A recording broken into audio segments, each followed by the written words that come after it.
as well. What a move from the 48. Oh, look at this, and onto the straight they come.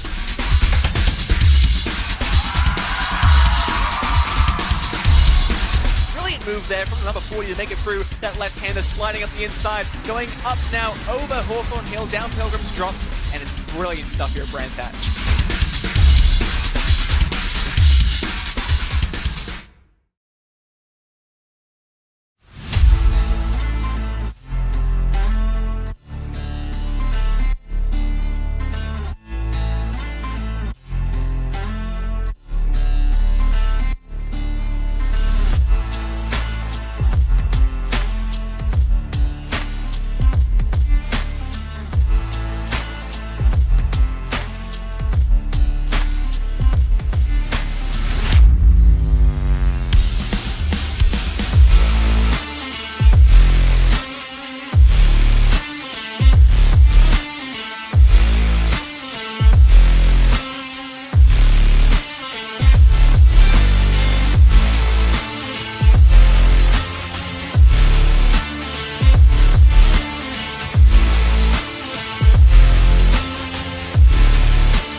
Your Monday night's worth of sim racing starts right here with us on RaceSpotTV, and it is as dour can get here at the Hockenheimring for the 5th round of the World GT Championship. We've had thrills, we've had spills, we've had pretty much everything you can possibly get through 4 races worth of action, but quite critically, we haven't yet seen the heavens open, and we have seen a deluge just before qualifying. My name's Jake Sperry, that's Jeremy Scott along with me for today, and Jeremy, I think this might be the toughest conditions you can possibly put drivers in right now for this 1 hour and 45-minute enduro. We've had Category 5 rain, which is very rare to see in iRacing.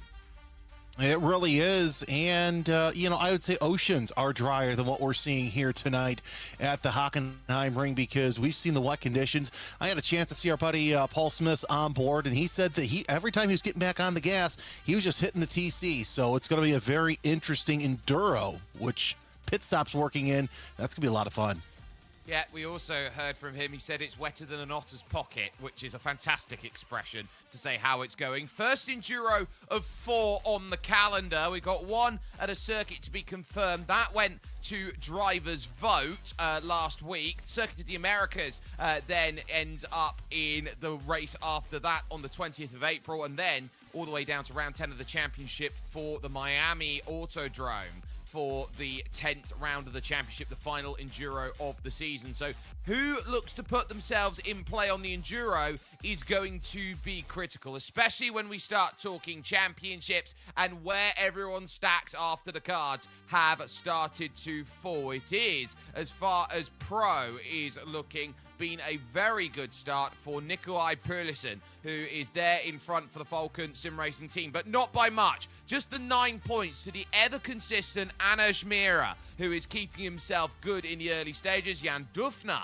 is up to third ahead of Ross McFarlane, with James Boumet only in fifth position. Lucas Prada and Arthur Thurtle sixth and seventh. Leander Gabrielson eighth, with Aidan Young and ninth, and Dennis Grabowski, who has had a tough start to the season, rounding out the top 10. Falcon Sim Racing team are in control of the Team Pro standings, ahead of Adidas Racing by WSR by a comfortable margin of 45 points, with RAA Sim Sport 1 just 3 points back of that. Then it's the two Altitude Frame Esports teams. Pure Sims leads Mr. Hedge, with Venari Racing in 6th, 7th belonging to Altitude Frame Esports, WSR Veterans, WSR Esports, and Atomic Esports round out the top 10, as there's a black flag for Andy Archer out there in qualifying. In AM, it is Janusz Hultain who is in control, but not by much. A slender 1 point margin over Seaman Andre Livingston, who did not have the best of Nürburgrings. Ben Bennyworth is third ahead of Eric Hartman, with Paul Smith in fifth position and Howard Hassan sixth.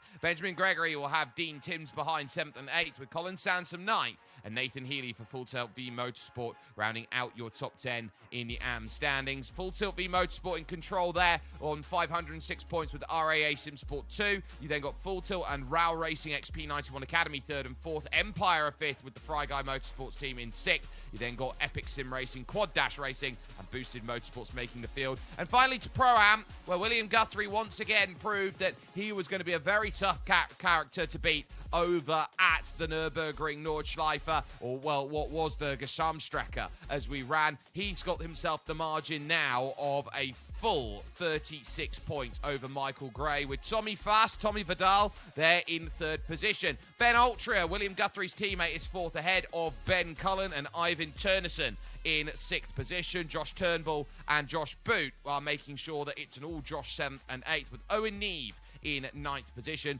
and Taylor Lane, who picked up the win in round number 4 in the Pro-Am standings for his consistency, found himself in play. It's a very cold track. It's a very windy track as well here at the Hockenheimring. Normally, there's a lot of dense forest there in the background that's able to block out some of the run, where the old school circuit, where they ran all the way to the Ostkurve and back, used to sit itself up. This circuit in its current guise since 2002 here, Jeremy, and this very difficult Sachs curve here for Aidan Young.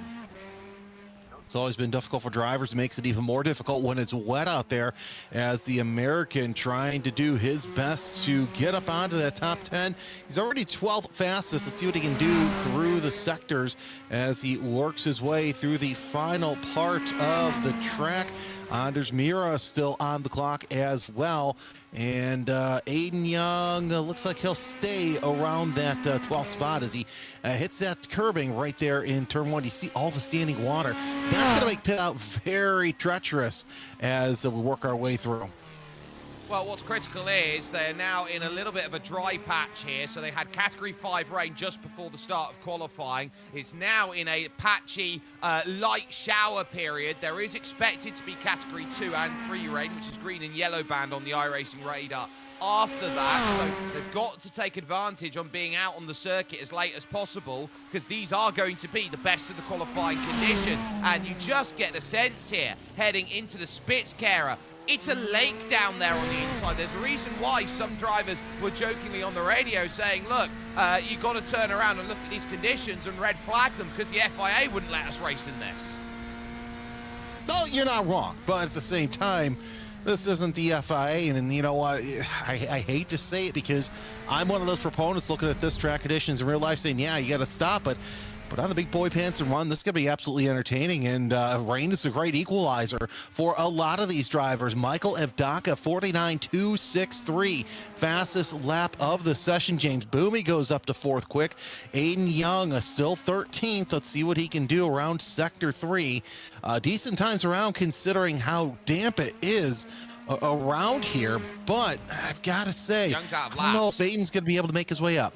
Well, he's out of laps, so he won't be able to get this one to count no matter what he does with it. So he's just trying to get some practice here. Luca Philipp, who's in 7th position, is on a lap as Boumet is up into 4th position. So can Luca Philipp find it, as Aiden Young's time would have been good enough to improve, but ultimately won't due to the matter of fact that he's got no laps left. So the 53 of Luca Phillips going to cross the line and look to improve, and doesn't, stuck on a 150.4. So that will cycle the field then as far as qualifying goes. And what a day for WSR here in qualifying. They've got the best of the wet conditions out there. They are 1, 2, and 3 out there at the moment in this field, and they will feel very comfortable at the fact that they have got this running and will say, look, we need to be in the best place possible. The best place possible today is going to be right up at the top, at the pointy end of this one. Just focusing still with Aiden Young. Last car on track, and I think this is a really wise decision here by Aiden. Use the time. Even if you're out of laps, you're still allowed to be out on circuit. It's single solo qualifying, so you're not going to put anybody in the way. Just understand the conditions that you've got in front of you and how difficult it is. There's the checkered flag. Let's run ourselves then through the grid. So it will be the 989 of Michael Evdoka, who has the pole position for WSR Veterans, with 2 Adidas Racing by WSR cars next to him, Alexander Davidson and Lucas Prada, the Czechian driver. You then got James Boumet in 4th, and your championship leader Nikolai Perlison in 5th position. Jack Sedgwick will start 6th in the Aston Martin. Luca Philipp for Venari goes in 7th, with Anuj Mira 2nd in the Pro Championship in 8th. Dennis Grabowski and Leander Gabrielson make up your top 10. Aiden Carter is the best of the Pro-Ams. He lines up in 11th place, with Ethan Critchley in 12th position. Ross McFarlane's a little down the order with Aiden Young in 14th, as Philip Schwerker and David Baker will be on row 8. Row 9 will see the championship leader and the reigning Pro-Am champion William Guthrie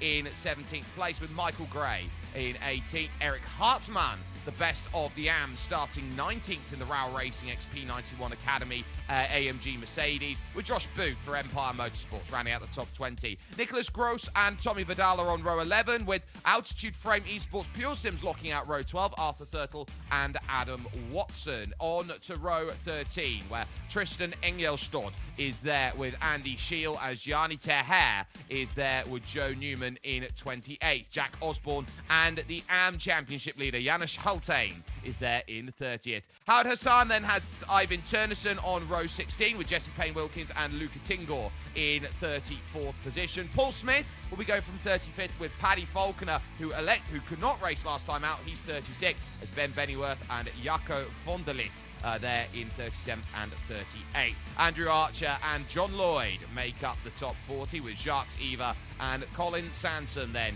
on row 21. You then look over as those drivers have finished with their times, which means that there are 7 drivers who have not elected to set a time or were not allowed to. Those are Ben Gregory, Phil Samways, Ben Cullen, Taylor Lane, Dean Timms, Ben Ultra, and Nathan Healy. 4 AMs and 3 Pro-Ams who are there. A little look at the circuit here, and you can see it's catching the reflections here as we take a little look at trying to get ourselves off, starting from just out of the Spitzkehrer. It is an absolutely wet racetrack that they are all going to have to deal with, as saturated as anything, and critically there is another heavy batch of rain coming. They're in a light little flurry of a shower.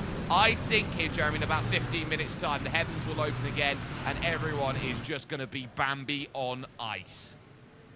Well, the good news is we don't have to deal with an inversion. So, hey, happy Enduro Day, ladies and gentlemen. Yeah, this is going to be quite interesting to see how these drivers fare once we get the deluge course. Obviously, everybody on wets. You saw even the pace car had bringing up some contrails as well, but just about ready to get started. Some fast cars not able to qualify. We'll see how far it takes for them to get through the front course. So 5 of the 7 those cars, they decided to start from pit road, which honestly is a good idea, especially once you go through the Nord curve. Absolutely. 3 drivers have spotters today. Nicholas Gross has 2 in Tomasz Kordowicz and Tobias Herrmann. Gianni Teher has a spotter in Ryan Stringer. There's actually 4 because Howard Hassan has Max Nolly, and then Ben Altria has Harry Gaylor then helping out for it. Michael Ebdoka has control of the pace. He will be looking then to get things set and sorted, waiting for the drop of the green flag to go, and he gets the jump, and underway they go. Well coordinated there by WSI. It was quick by Lucas Prada to work out where to be. Into the Nord curve then for the first time. Now watch out for any contact in the middle of the group. There's a bit of side-by-side. Big save by Anush Mira then off for the opening then as they went through. It was very nearly going to be major dramas. They tried to funnel on by on the brakes, then up to the Bernie Eccleston curve at turn 2 and around then through, leading to the Parabolica, and off and away they are now for the first real launch and clearance needed then as they go single file through the first dozen. We've made it through the first couple of corners. Can we make it out of the Parabolica and into the hairpin with no problems? Evdaka with the early lead ahead of Davidson and Prada. Prada fastest in practice. No surprise that he's up there. You see the Falcon twins there as well, and so far so good. Drivers making their way through. You see Evan Tennyson with that spin and just able to get out of the way, which is absolutely fantastic. But so far so good, as that's, knock on wood, been our only problem so far at the start. Yeah, there's only a small spin as well, so that hasn't really done too much damage. An hour and 45 minutes here on the clock for them to try and run through. That will mandate at least one pit stop here, and they'll be keeping an eye out on the weather conditions that are out there, and it is expected to rain for the duration of the race in some way, shape or form. Big wide lines being taken as we focus here back just behind then with Jack Sedgwick here, who's starting to lose the ground to the 2 Falcon drivers of Boumet and Pulison. The championship leader, Luca Phillip, is there. Wrong way, David. Now as we get ourselves down onto the brakes into the Spitzkehrer, as he now looks to try and hit the brakes, and does he just get a car on the outside? Yes, he does, and it's as late can be on the hit. It sends a couple around one of the Full Tilt V Motorsport cars. Now, would that have been William Guthrie? Most likely. Let's go down as Taylor Lane's falling down through the order. I bet you that Baker is wishing he could back it up, because Paul Smith also falling down through the order quite quickly. So probably more and more instances we're going to see that early on as drivers still trying to get their footing all together. Now this is different conditions than we saw in practice, as Anders Muir and Ethan Critchley battling for 10th place. Critchley gets the better of that battle so far. Let's see what happened to our buddy Paul Smith in that back end, see what the front end's looking at. Yep. Just going to happen in these wet conditions. Yeah, you got to remember as well here, critically, when you're out on that stuff, it's more rubbered up than any other section of the circuit, the outside runoff area, the final corner there, because that's actually where they run the drag racing here at the Hockenheimring all the way up, as we got 3 wide just behind this with Aidan Carter and Aidan Young, and Ross McFarlane is in there. Got Nicholas Gross as we're focusing there on Sedgwick. There they go. Oh, Nicholas Gross getting it all locked up on virtual home soil for Venari. He's now got his Pro-Am teammate behind, giving him a little bit of the hurry up out from Mercedes section. That is Philip Schwerker. Of course, the lights are flashing, trying to distract some of the guys ahead of him. But either way, let's see what happened to Howard Hassan. He was a podium finisher last time out, and just a little bit of a tap, and he goes for a bit of a spin, able to save it through the gravel trap. But because everybody's so close together, one little mistake and you're going to lose double-digit positions quickly. Eric Hartman, just the bowling pin right there going into the hairpin.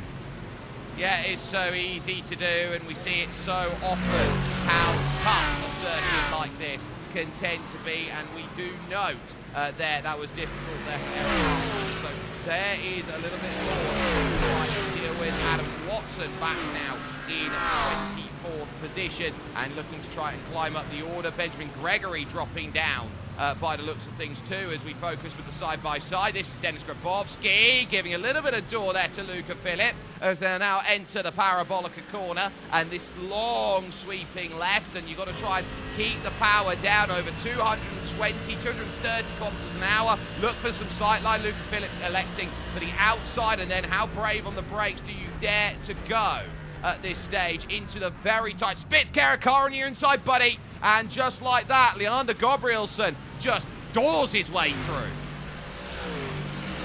Sometimes you got to do it as long as you're good, and sometimes you want to have a little bit of luck on your side, especially on these trickery conditions, I should say. As Gabrielson trying to hold off Phillip, as you're watching the 53 try and get around Gabrielson, but Critchley sitting there in 10th. He has 10th, and he wants that 9th spot so he can get fully into the top 10, but everybody trying to find some sort of clearance because that spray is not so fun for those guys. No, it's not fun at all, and you would have to be a little bit concerned out there if you do find yourself on the circuit and realizing, okay, this is going to be one of the tougher tracks out there that is going to push itself to play. So you know that in these wet conditions you are trying to find these lines that work, and there's a look at the reigning champion James Boumet, who has a little bit of a slide there as he comes through that final corner. There's no way to avoid through these opening couple of corners the rubbered in line out there, and there's a massive curve on the inside which has all that guttering, and because of that, that now forces the multi 242 rather than the multi 1. So through goes Pearlison to make the pass. Now has Ethan Critchley just had the back switch around, and you see it so often in those cars that are a little bit lower down like that Lamborghini. You need in these wet conditions right now a car that's a little bit higher up or bulky, like Ford Mustang like this one, but I think Patrick Falconer has found out that even that's not good enough. No, and this corner is just going to catch so many drivers out. We've already seen, what, 5-6 spins here already. At least Falconer didn't get onto the drag strip and catch that out. Tennyson spun, as we saw in lap 1, turn 1. I have a feeling this is going to be the same, and indeed, just a little hard on the brakes, and does a Sebastian Vettel into the gravel trap as they're working their way around. Once again, you see Poulsen ahead of Boomy, but this could be strategy because it's an hour 45-minute race, and I don't think Boomy wants to try too hard and wants to delay that pit stop as long as he can. And you've got to try and keep the tyres working in these conditions. Of course, the track is going to slowly be lightening up at the moment, so you're trying to keep the tyres cool, use all of the moisture that's available on track, and Grabowski having a little bit of a slide there as he enters the arena section of this circuit that was built long ago, back when this circuit's inception came into place. So you've got the old concrete concourses to go and work around, and there, whew, that's very bold from Leander Gabrielson, trying to get down the inside. And I tell you what, Leander is proving today that he's up for a fight. And a lot of drivers look at wet conditions and go, I just want to tiptoe around and be safe. Leander's going, right, move here, move there, just trying to chuck it down the inside anywhere he can. That's how do you like it? Poulsen! That's Poulsen indeed with a spin off of turn 1. A rare mistake out of the 242, and he loses multiple positions. So now Team Falcon, they've been split apart. Let's see what Nikolai can do, as he's going to lose more as he gets up to speed.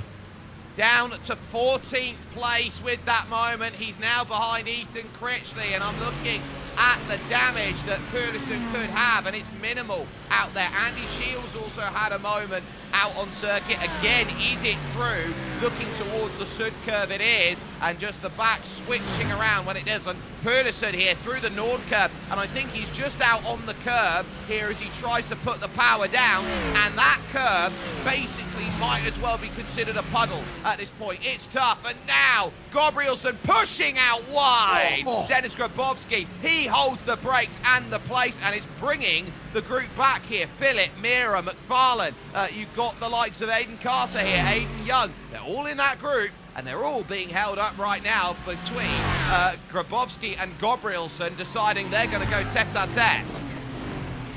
How wild do you like it? You're going to get it here as there's a big gap between Boumet and Grabowski, as once again they work their way through the stadium section. You see your top 4 just all strung out, but the battle for position right now is between Grabowski and Gabrielson. He goes to the inside. Grabowski shuts the front door on him, and he's going to try again. Gabrielson through the final corner. I have a feeling he might try once more through the Nord curve, but Grabowski, that Aston Martin is an absolute handful for him. It is, and it's having to be a handful, and we know that the one issue that the Aston Martin has over all of these other cars is Nicholas Gross now has gone for a spin then off the back of the group and has to wait for everyone through. That's a position for Pearlison then to go and take as he moves on through.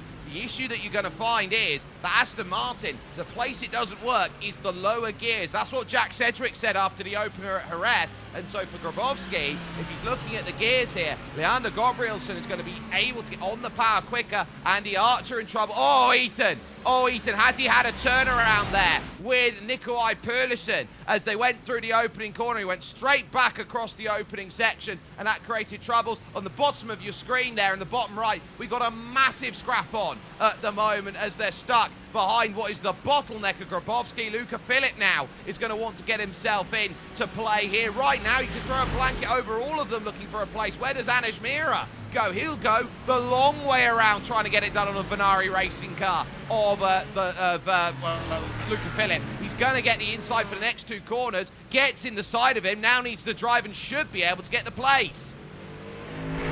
Man, this is absolutely fantastic racing early on. As now a couple cars going single file, but they're still trying to size up how they want to make that pass, where they want to make that pass. You really can't go too much than too wide here, especially because a lot of the drivers taking that rain line, the high line, around turn number 12 and through and out of the stadium section. Hopefully everybody can make it out of here with no problems. Ooh, I thought McFarlane was going to make a little tap on Phillip, but you definitely don't want to do that, especially coming out of there. So everybody's calmed down here in this section so far. I don't know how much longer that's going to last, because we know how wild and crazy spins right in front of the group.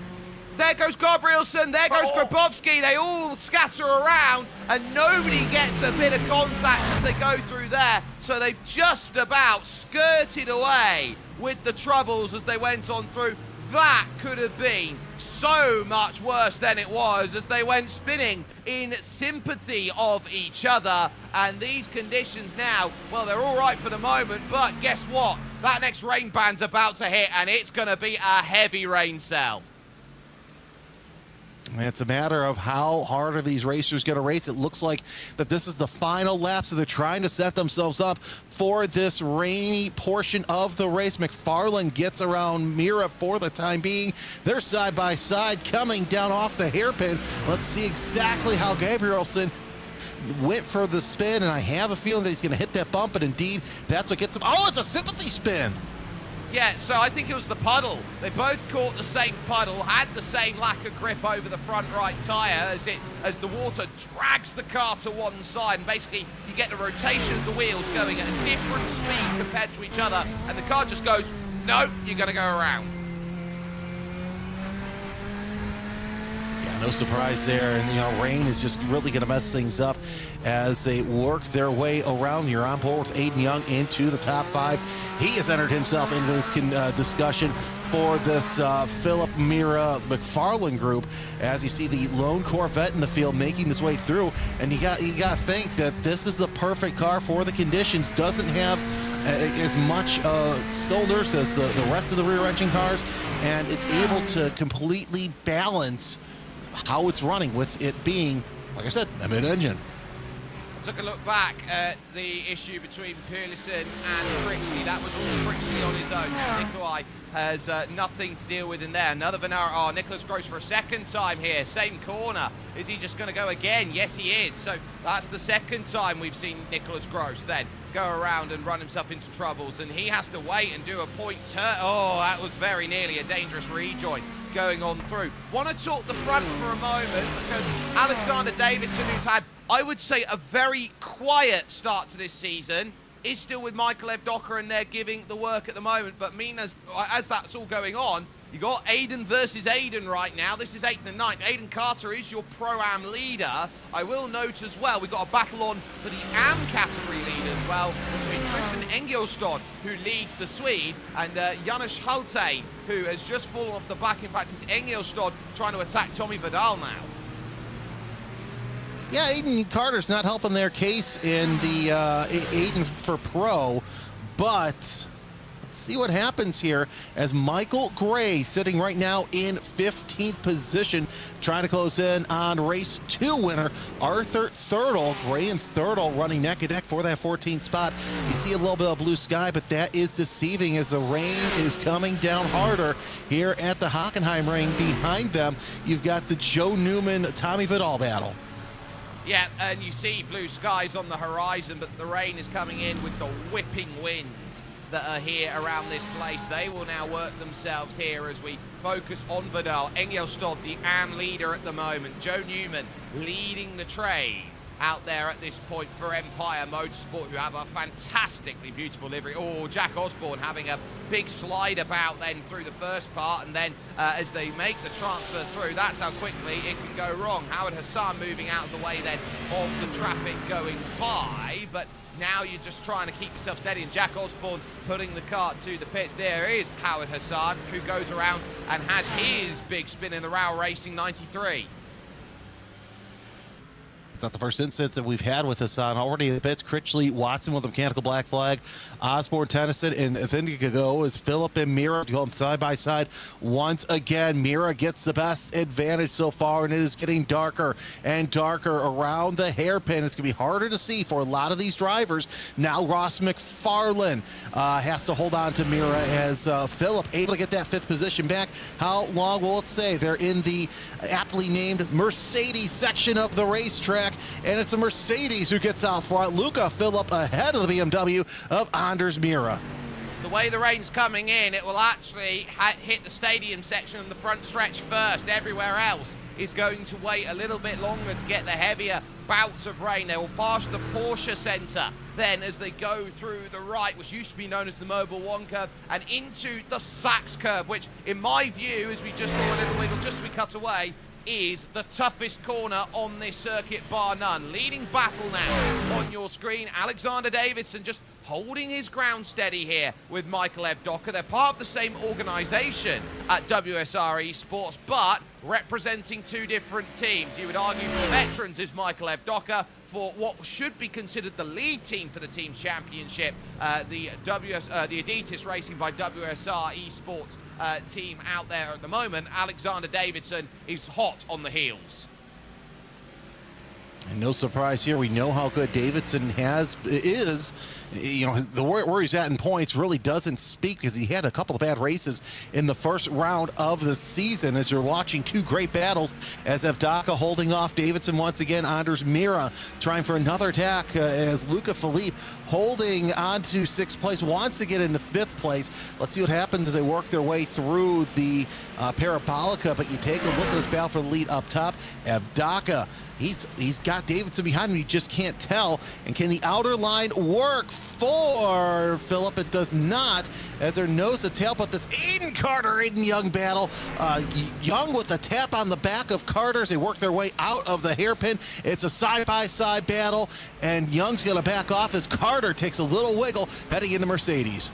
Aiden Carter is under a lot of pressure. That's Grabowski and Pearlison, the championship leader there just behind them, and then Leander Gabrielson behind that. So it is getting very busy out there on track for drivers looking to make moves, as they're forming packs of 2 and packs of 3. And so if they are going to run in 2s and in 3s out there on circuit, I think people want Noah's Ark. Oh, they're going to get it here in just a little bit as this Carter-Young battle. It's a battle of the Aidens, as you mentioned, for 8th place. This is not an in-class battle, however, as Aiden Carter, your Pro-Am leader, I should say, right now. And, of course, also a couple points off of the Pro-Am lead. Actually, several points, 71 points into the book right now, 17th overall. But Carter having a great run so far in these wet conditions, using the Mercedes instead of the Lamborghini last time, which is obviously the manufacturer choice this season. But Carter's opened up a little bit bigger gap, closing in on McFarlane.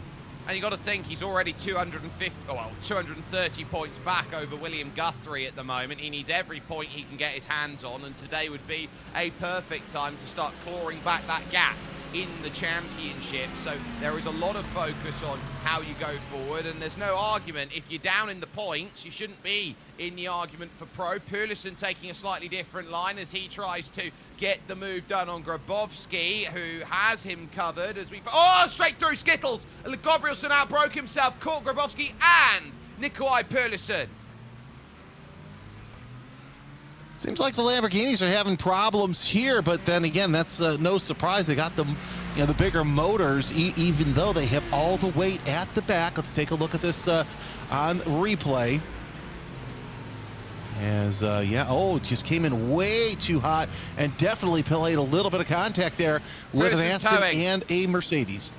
Nikolai Perlison has towed the car back to pits with the damage, and he is done. D-O-N-E, done with today's race. And because of that, if you sit down and say it, this has now just blown open the championship. Anders Mira has a really good chance now to put some daylight in. Jan Dufner hasn't really been anywhere over the course of today because I don't think Jan is here. I think he's elected to use this one as one of his drop rounds. He has. So now you turn to Ross McFarlane, to James Boumet, to Lucas Prada. All of the main contenders up at the top of Pro right now are in and around the midfield. This has been a major shake-up these first 20 minutes. It really has, man, what exactly has been going on other than the weather? I remember the last time we've seen this much of a shakeup here as Alexander Davidson looks like he's going to move his way up to the front. That was the pass for lead as Navtaka sitting in second place. Yep, so he's there in second and trying to prove what he's got out there at this stage in time. So there's the lunge back down the inside. Luca Phillips got nothing for that then, so that was well sorted as far as a move goes. So the Swiss driver looking at the Scot, who has now got himself up into sixth and is quietly trying to pick up those points. Mira is the driver in front who effectively now will hold the position of championship leader out there at this moment in time, and he will be turning around and going, well, this is going to be the way I start picking up my points. He hasn't had a win all season. He's looked around at how crazy it's been, and it's been difficult. Now it's another case of the back stepping out and then trying to catch it, and then the influx of grip for Paul Smith. These are very tough conditions, and Aiden Carter proving he wants to get in the action. He's going to try and mix it up with Venari's Luca Philipp. So yeah, Carter decided, you know what, I'm going to have enough of you, Aiden Young. I'm going to try and get up there and further prove my case that I don't need to promote, or I do need to promote, I should say, myself to the pro class. Because, look, we've seen over the past couple of seasons how good Aiden Carter has been at the pressure and running in the top 10 and consistently running up front. And that's how you become, that's how these championship runs are made of, is running consistently up at the front and leaving yourself just a little bit of a gap too. And I'm pulling up the points right now. Here's the thing. First place gets 215 points. You take a look at where Poulsen is in the point standings. If he were to end now, which actually he's 41st, he'd get 59 points. So this is completely going to bring so many contenders into the Pro Championship. Yes, but you do have to also remember this will most likely now be a drop round in this season, so it puts one more bit of emphasis on. You've got to be careful about how many drop rounds you use over the course of this season. So there is Anders Mira, who looks like he'll be due to inherit or get very close to the championship lead as they go, as he pushes into what is normally the Mercedes section. It's the US Tribune stand there on the outside as they try and work through this section of medium speed, about 120 kilometers an hour through here in the wet, before looking to try and push back. Oh, there's a spinner in front of those drivers. It's Ben Bennyworth who's in the gravel right now. There he is, just rejoining, top of shot. So he's just about going to get himself back going. These are really difficult conditions, especially for Quartermass, and this was straight on at Bernie Eccleston, I do believe. Sorry, no, that's down, at the Spitzkehrer. So Bennyworth there proving just how tough it is, especially for Quartermass, who is a team that normally is all about racing and dealing with adversary. I can't get the word out, can't even remember how to say it properly, but going through difficult times, and has a lot of members who have dealt with a lot of different issues. Mira is going to go straight on at turn one, and McFarlane's going to hold. It's getting very wet out there. Look at the sheen. I think it's adversary you were looking for, but either way, McFarlane gets back Yeah, there we go. McFarlane getting up into 5th place. And yeah, words were coming hard to me this morning. I get it. McFarlane now makes it his way up to 5th place. Of course, this battle here that we have seen for most of the past 20 minutes has really opened up the gap between 4th and 5th. So really your top 4, they've already run away with the field. As you see, pit stops are already starting. Tommy Vettel, Ben Bennyworth already in for their first pit stop. Not sure if that's to fix some damage, I would imagine. Oh, look at the leaders. Okay, so look at the leaders. Sorry, we've got to go to the leaders. They've got lap traffic battling in front of them. It's Jacques Eva who pulls out to one side. The other side is Paddy Falconer. And Alexander Davidson has stolen a march to the race lead through the middle of it. Suddenly, it's 3, nearly 4 together. Lucas Prada is now here. And so too on the back of those 2 lap cars is James Boumet. And thank goodness that they have that gap between the fast drivers back there, as one of them decides to go off. That's the 911 going off as well. But we still say Green Colin Sansom is the one who went for a slide. And here's a replay of that pass. Alexander Davidson, so they're side by side through the kink, and then they're dealing with their scraps on the brakes. Nowhere to go for Evdoka. Oh, we're just crudely blocked by the stand there to see what happened there. They all had to stand up on song, and then Alexander Davidson there found himself with the angle off of the outside turn to in that gives him the race lead, and now the ability to get a bit of clean air. He would have been using the windscreen wipers like nobody's business, stuck in the spray. It's like going on the motorway or the freeway, having to deal with a car that's directly in front of you. But look at that, get a splash of that. You can hide a couple cars in there. Really can, and Davidson has clean sailing. You can see now that the rain is mostly gone, except for the ones that's falling from the sky. You see the track conditions. It says mostly cloudy, but I say nay, as indeed it is a little past 4 position here, as Evdoka goes to the inside of Spitzkeier and goes side by side with Davidson, headed down into the Ostribune through Mercedes, and Evdoka has the lead once again.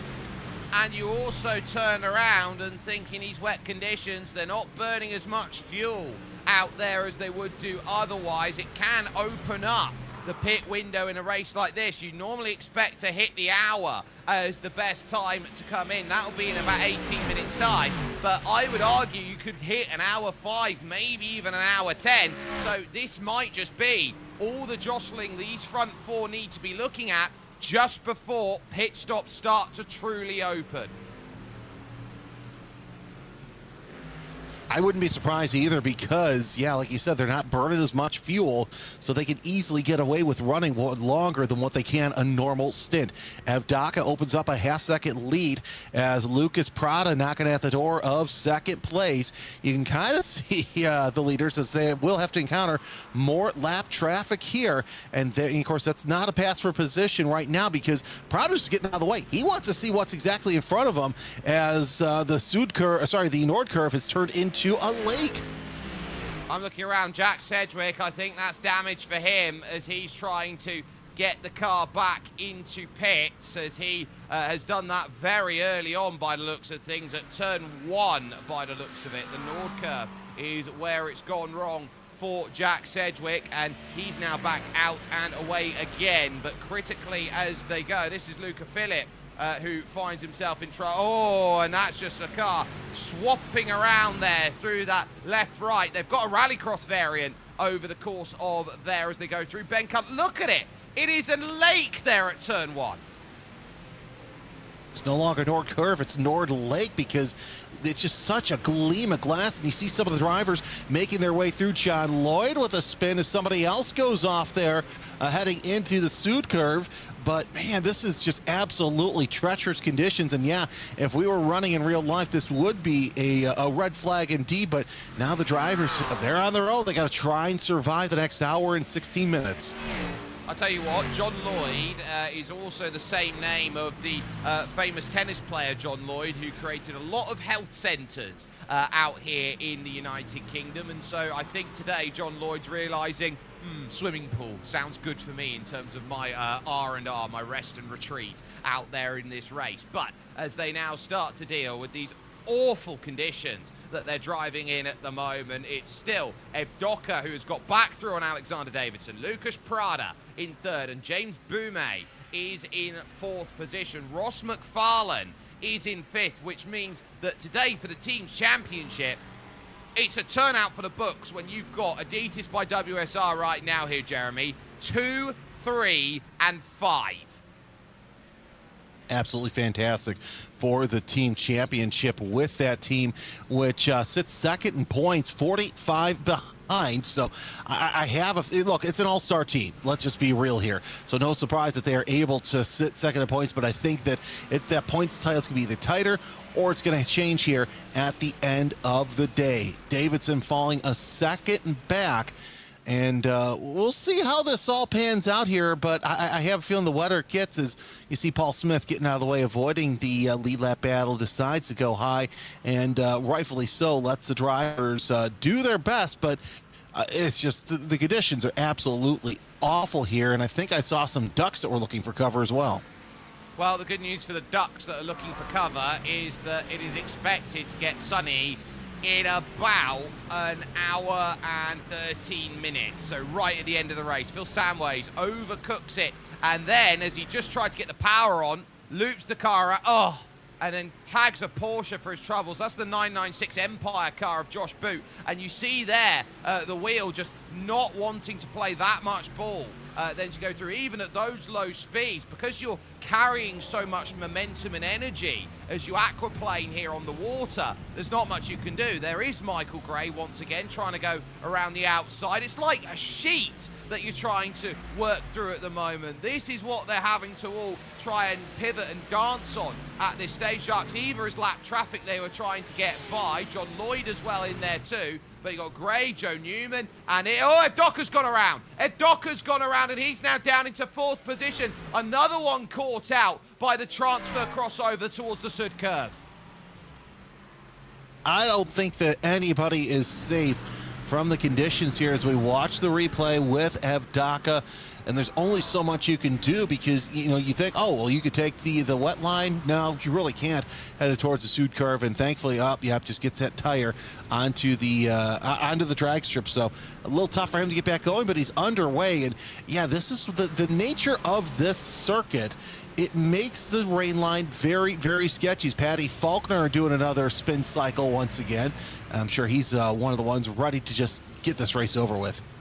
Yeah, and it's tough out there with how many cars find themselves dealing with issues out there. Someone's rightly said, when are we going to see Sir Steve Redgrave out there rowing in these conditions? As into the pits comes Leander Gabrielsen, then for a stop. Here's the critical fact about this race, though. They have a fast repair. As Andy Archer, look, he just crosses himself over down at the Spitzkehrer, lets all the leaders go by about 3 leagues in that Lamborghini going through. You're trying to find a marker, and in conditions like these ones, Jeremy, wet is so difficult because you can never have the same brake marker twice. The conditions are always different every time you hit that next section of circuit. Yeah, exactly. And I think that's what's catching out some names that we don't normally see have issues, is because of the quickly changing conditions. So we'll see exactly how that works out as Prada, as you said, working his way into second place. Let's see what happens to the boss man, Andy Scheel. And sorry, we've got to show it. Don't write off our checks just yet. Joe Newman with a spin as well, and that's an area you don't normally see, and it just goes back to what we talk about how the braking zones and everything just changes from lap to lap. The only time I remember something bad happening through there is if you remember that DTM race from 2006 when the whole field ended up wrecking each other in dry conditions. Woohoo, that was a little slide. Philip Schwerker playing with the traction control with Leander Gabrielsen, who is straight out to the pit. I've never seen a track be declared as very wet, but right now the track is very wet out there at the moment, which is understatement of the year. Look, you can't even see where the racing line is rubbered in right now, but due to the sheen that's across this circuit. That's how wet this track is and how much standing water is out there on this surface. They are pretty much powerboat racing at this stage as Schwerker gets himself into the arena section, and it's rutted through this old section, so you get heavier puddles than most other places. Nicholas Gross is coming in to the pits now to make a stop. And there's another car stranded there on the outside. And Patty Falconer, one of those cars that decides to go through the gravel trap, which actually might have some more traction than the racetrack in and of itself. Mr. Gusty says on the chat, had a race like that in our last GT3 league season. It was a nightmare. I'm sorry we got to make you relive this nightmare, because this is absolutely, it's just a mess all over the place. As you see, Davidson now opens up a 2.2 second lead over Lucas Prada. Sitting there in third place is James Boumet.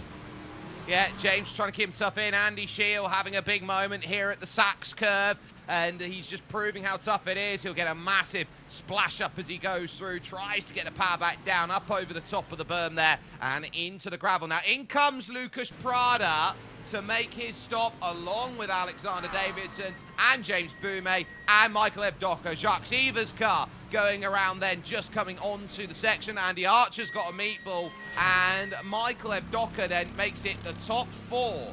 All in. In comes Ross McFarlane to make it 5, which indicates 2 stop, I think, on fuel limit.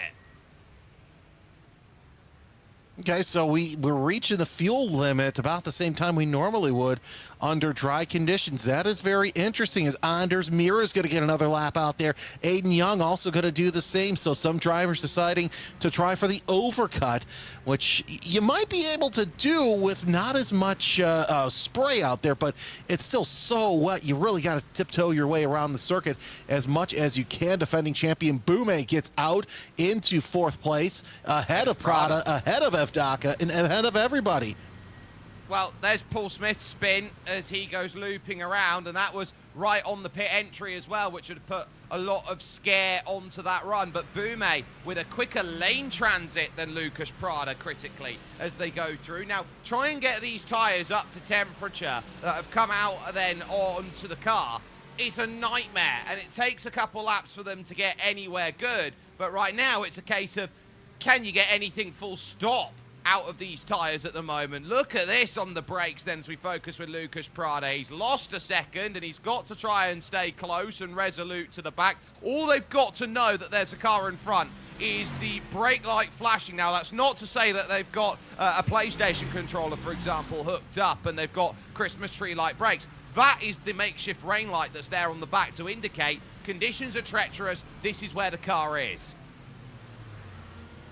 And you mentioned in treacherous conditions, the air temp is actually warmer than the track temp right now. 18 degrees Celsius, 65 degrees Fahrenheit, your ambient temperature. And on the surface, it's 17 degrees Celsius, 62 degrees Fahrenheit. It's that rare time where the tires really got to work harder to get up to temperature, because the track temperature in and of itself is just colder than what you see out there. And yeah, overcast skies, I say they're crying skies at this point. Anders Mira is down into pit lane at this point in time. He's looking to get a good stop on the board and saying, look, this is what I'm capable of. He gets up onto the jack, so it's a fresh set of tyres for Anders as he's followed in by Aiden Young. Alexander Davidson already through and back up then to the race lead. Just leaving the pits now is Ben Altria at this moment in time, about to go a lap down. Mira should be in and around the mid-pack as Evdoka then goes flying on by. Here will go Ross McFarlane. Off and away will go the BMW piloted by the Norwegian, and he'll realise here that he has been given licence to chase then after this pit stop, and he will be off on his way trying to get and give what he can to keep Ross McFarlane in check.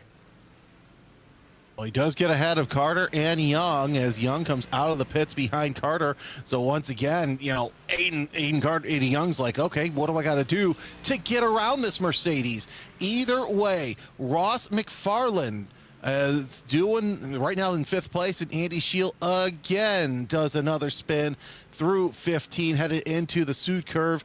So he's just having a rough go of it here, as a lot of the drivers are.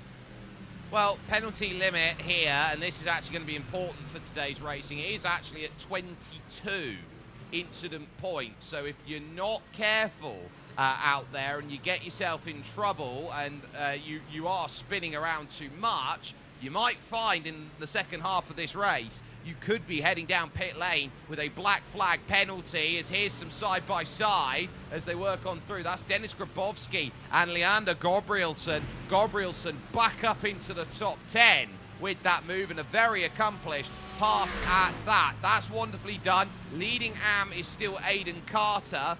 He's there in what is at the moment 7th place. And just behind him, the leading AM is Tristan Engelstad at the moment. There's the Fry Guys Motorsport car, number 42 of Aiden Carter. He's running about very nicely at the moment. And there is the BMW of Quad Dash Racing of Tristan Engelstad, who has himself a great margin at the moment over the likes then of Janis Schaltane and Jesse Payne-Wilkins.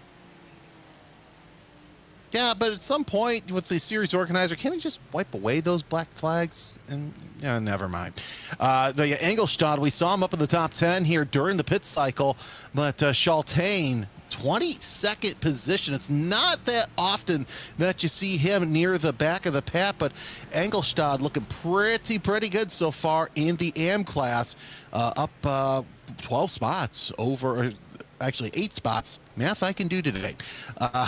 His nearest AM competitor, as everybody's starting to string out just a little bit. We've lost about a handful of cars today after all of that rain. Of course, on the back bumper of Engelstad is Nicholas Grosch, the pro driver. You also have Josh Boot and Josh Newman back there as well. Oh, and this is really tough work then as Gross tries to work the pass through and will manage it there. That was a big lift off from Engelstad, who had to be very careful out there on the slippery runoff there. And you talk about being on traction surfaces here, like asphalt, for example. There is a difference when you go around this circuit, you get to the extremities of the track. It is racing paint, but it's paint. Paint is not as grippy as asphalt out there, and you really would like to have 4 contact patches on something solid around this place rather than something slippy. Exactly. See, even though the whole pavement's slick, that paint is going to be even slicker. So, you'll hear your engineer in your ear say, stay off the rumble strip, stay off any paint, because it's going to make life so difficult. James Boomey tried to hold off Lucas Prada for position, and you see that there, a little wiggle, and he gets back on the power as Prada, he's stalking the defending series champion, as both those drivers, both the Mercedes, have to work their way around lap traffic, and they got to do so very smartly, because sometimes the lap traffic with there's a spinner back there as well. I'm not sure who that is. Might be one of the it's Samways. So man, the full tilt team not having a good go at all. Ben Collins into the pits, but either way, Boomey and Prada really got to work their way around lap traffic that necessarily won't be able to see them. This might not be the nicest moment here, running through turn 3, and it is starting to puddle up through there. Normally, in the dry, that is a completely flat turn to the left. Some don't even consider it much of a corner out there. Put them in these conditions, you have to feather the throttle through there to avoid the puddle that's going about. So just about able to keep it out of trouble, but backwards there at turn 3, it's suddenly becoming a challenge in these conditions. No, it really is a challenge in these conditions, and it's only going to get worse before it gets better. Like you said, final couple of minutes of the race, it will indeed be sunny, but we did see that the rain could lay out here in the next 15 minutes or so, so at least the track will dry out just a little bit. I don't think it's going to be enough to get into dry tires either, as lap traffic really coming into play. That's Taylor Lane, and he gives up the ghost there coming out of the stadium section. So Lane doing the right thing and letting Boomey by. He also lets Prada by, which is great for Prada, not so good for Boomey. Next driver up is the looks like Dean Timms. So Timms is the next on the assault for James Boomey. That gives Davidson a chance to open up a big lead. William Guthrie with more problems, and just a spin going through the Parabolica once again.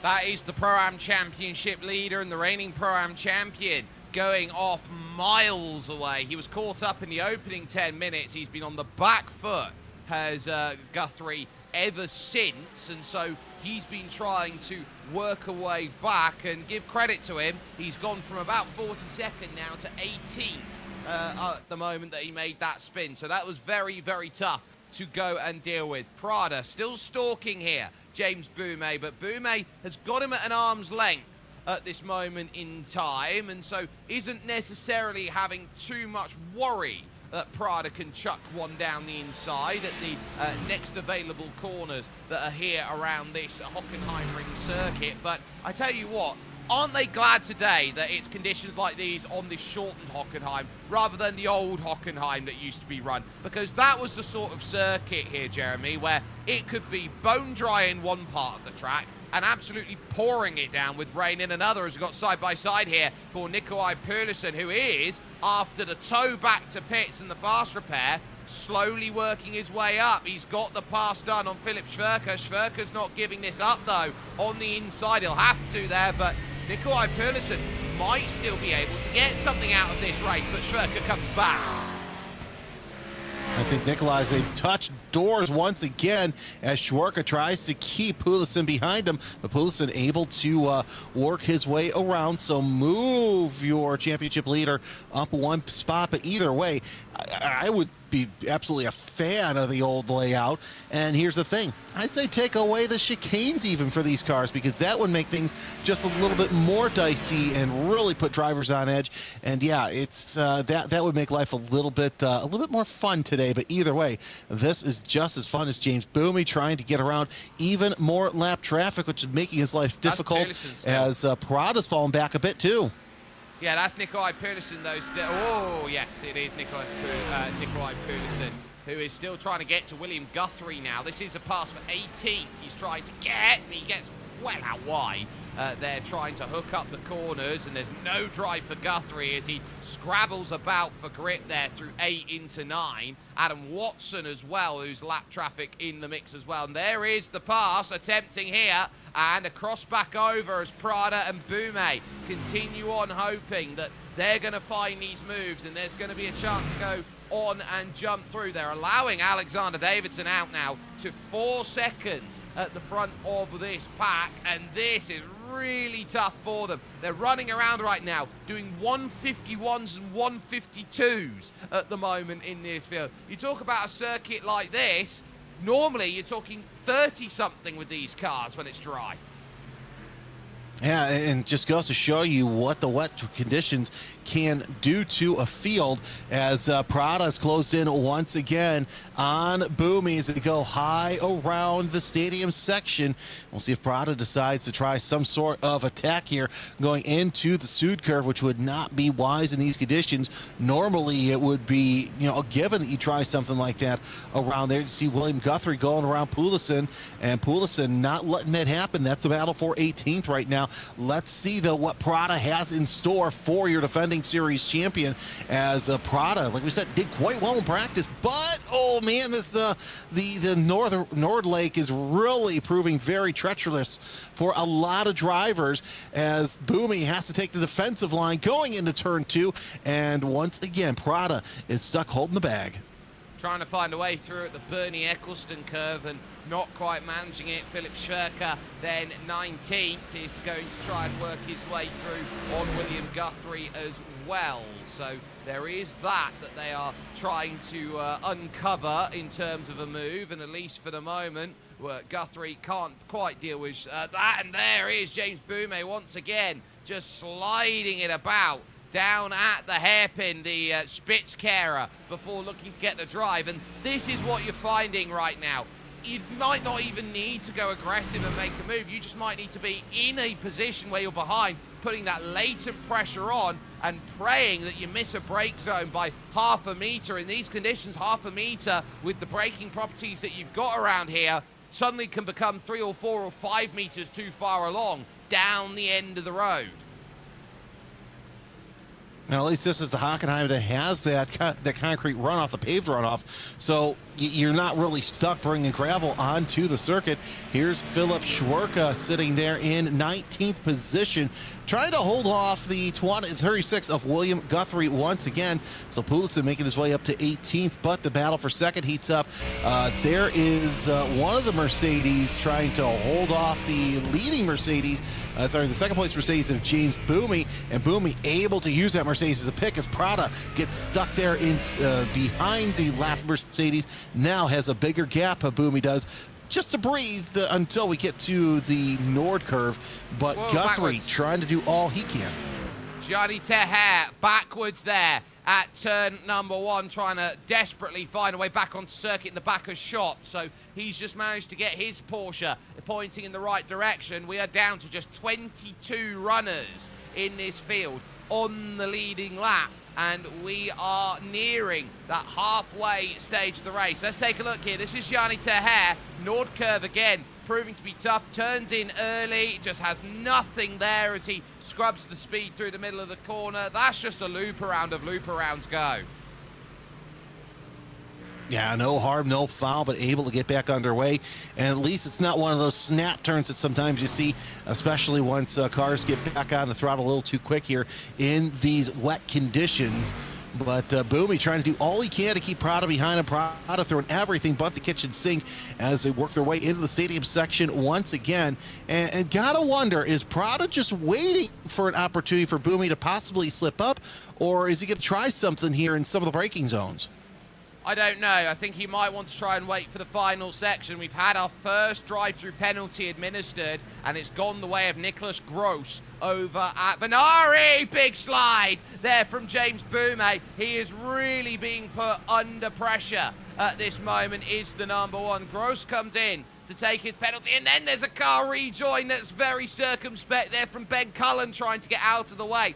This is a tightrope that they are trying to teeter along at the moment, and imagine that you're juggling all of this momentum out there, and you're just trying to make sure that by the end of play here that you're going to come out with a result. But these drivers fighting for the 2nd and 3rd places on the rostrum, they're really wanting to get themselves involved. Lucas Prada's got to run out the Nord curve now. He might decide to chuck it down the inside here at Bernie Eccleston turn 2, and it is going to be a case of how far do you go? Prada's quicker to the power, so now through turn 3, long way around, so much more confidence. Lucas Prada is up to 2nd. Patience pays off for Prada, but how long will he stay in that 2nd position? It's only a matter of time before Boomy decides he's going to go on the attack, being on the defensive for oh so long as the Mercedes swap positions just not too long ago, and now they both try and set their sights on more lap traffic. And it's Prada's turn to try and get this and get the lap traffic in between he and Boomy, which is something that the defending series champ, a little wiggle there heading into Mercedes, and that gives Boomy a chance to close in once again. But man, this is going to be quite interesting down to the finish. I think the final 52 minutes is going to be this battle right here.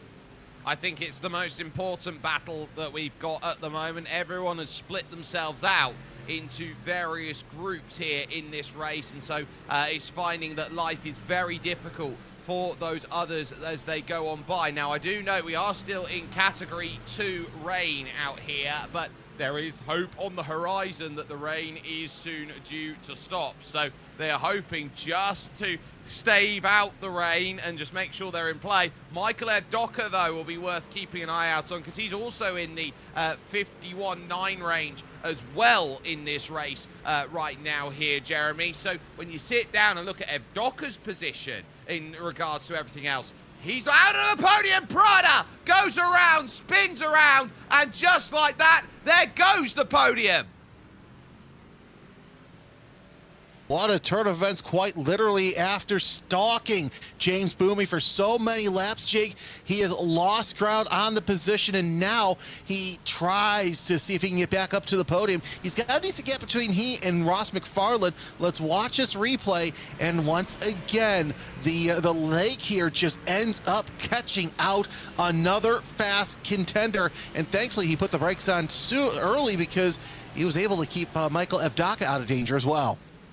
Well, this is one of the toughest scenarios you can put these drivers in. Lucas Prada is a world-class driver for WSR. He is not a slouch by any stretch of the imagination. If even he is spinning around in these conditions, it proves that everybody is under duress over a race like this. Bume has now been caught by Michael Evdoka, and this is still on for second, but James has suddenly gone from aggressor to defender at this moment. Michael Evdoka will be jumping for joy within his car at the moment as he realizes beyond anything else in the conditions that are here at the moment, he wants that Mustang to gallop by the Mercedes.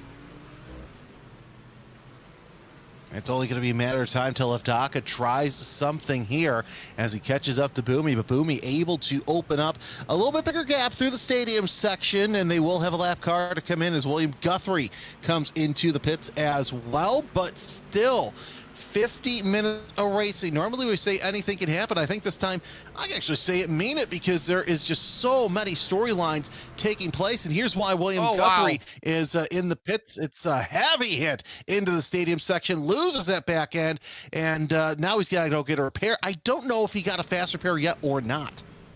I think he hasn't used it yet, so he's come in, probably grabbed it, and will have the chance to continue on with this race that generally he wouldn't have had the ability to otherwise without it. It's been a very tough day. There have been a litany of retirements. Nathan Healy was a non-starter today. Luca Tingor out, so too Ivan Turnison, Howard Hassan, Jack Osborne. You've got Ethan Critchley out of the race, Ben Bennyworth, Andy Archer, Jacques Eva, Paddy Falconer, Andy Shield, and Adam Watson's 291 is still going, albeit 4 laps down at the moment in this race. Very tough conditions to go and deal with at this moment in time, so you just got to keep yourself steady. Meanwhile, Leander Gabrielsen has his best friend in the whole world behind him in Dennis Grabowski. These two haven't been able to leave each other alone, and of course in the early stages they were knocking the stuffing out of each other.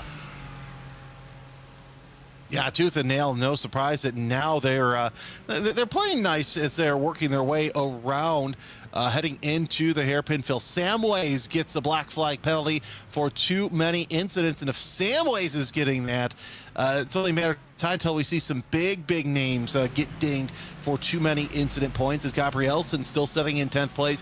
Grabowski taking that Aston Martin and closing in on the Lamborghini heading into Mercedes, but they also have some lap traffic they all will have to contend with here in the next couple of corners. And your top 10 runners, I think that this is just going to be the story of the day.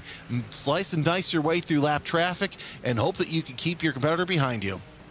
Yeah, survive, said the prophet, as Nicholas Gross again is going to have a moment, caught the line by the looks of things then, and tried to get a tank slapper, and then just knows it, loses the front bumper in the barriers, and then is going to have to try and find a way to get that car turned around in the gravel. Very easy to beat yourself if you're not careful, and there as the car just decides to flick itself around. It's a tow back to pits, and a really tough day at the office for Nicholas Gross.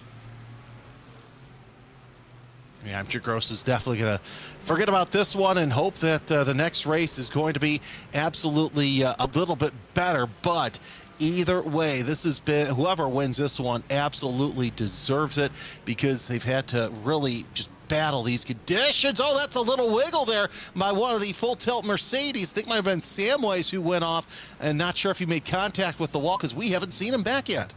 Well, Samways is down in the pits right now, so it would have been the other one out there by my look of it at the moment. So Phil Samways is in to get his service sorted. We're still focusing with Gabrielsen here, trying to hunt down and make a little bit of a getaway by the looks of things. This is Phil Samways here, and this is going down through to, oh, it was actually Samways in turn 1. Sorry, my correction. He just gets out wide and then buries himself in the tyres there on the left-hand side of circuit. So really tough for Phil Samways to go and deal with, but still top 10 places to deal with. Aiden Young and Luca Phillip are out there trying to get something sorted here, and Luca has been, I would say, busy in this race. They're both not a million miles away from the AM leader, Aiden Carter. Now, it might be weird going AM versus Pro-Am. It's not really a fight, but it is when you consider that you can pick up a couple points over Aiden Carter, and that helps your Pro Championship. They're all, quote-unquote, singing from the same hymn sheet for points. So for the time being, that's how the Pro-Am lead looks right now. And yeah, this could be a huge grab of points for Aiden Carter, as the young American Aiden Young doing his best to remain in the top 10, because really it's been a tough go at the start of his WGTC career here, as he's just not found his footing inside the top 10. Anytime you see Aiden Young, you see him in the top half of the standings, no matter where you go. But Hartman with a spin off of there, as he's able to get that going once again. Yeah, that was actually coming out of the Mercedes Stadium section. But Hartman, I've got to say, that's been a rough go ahead. But back to Aiden Young.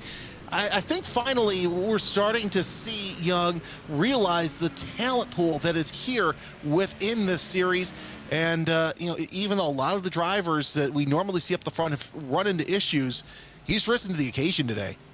Yeah, and it is also very difficult when you choose a car that nobody else is running. None of his teammates have gone to it, so he's practically on his own trying to figure out what's going to make this Corvette tick. And when you're just trying to rely on yourself, as in comes Nikolai Perlison, I think for his final stop of the race at 45 minutes to go, it is so tough to try and get a set that works when everyone's, when you've got teams normally, you sit down and go, well, let's all play the same car because it's 3 minds are better than 1.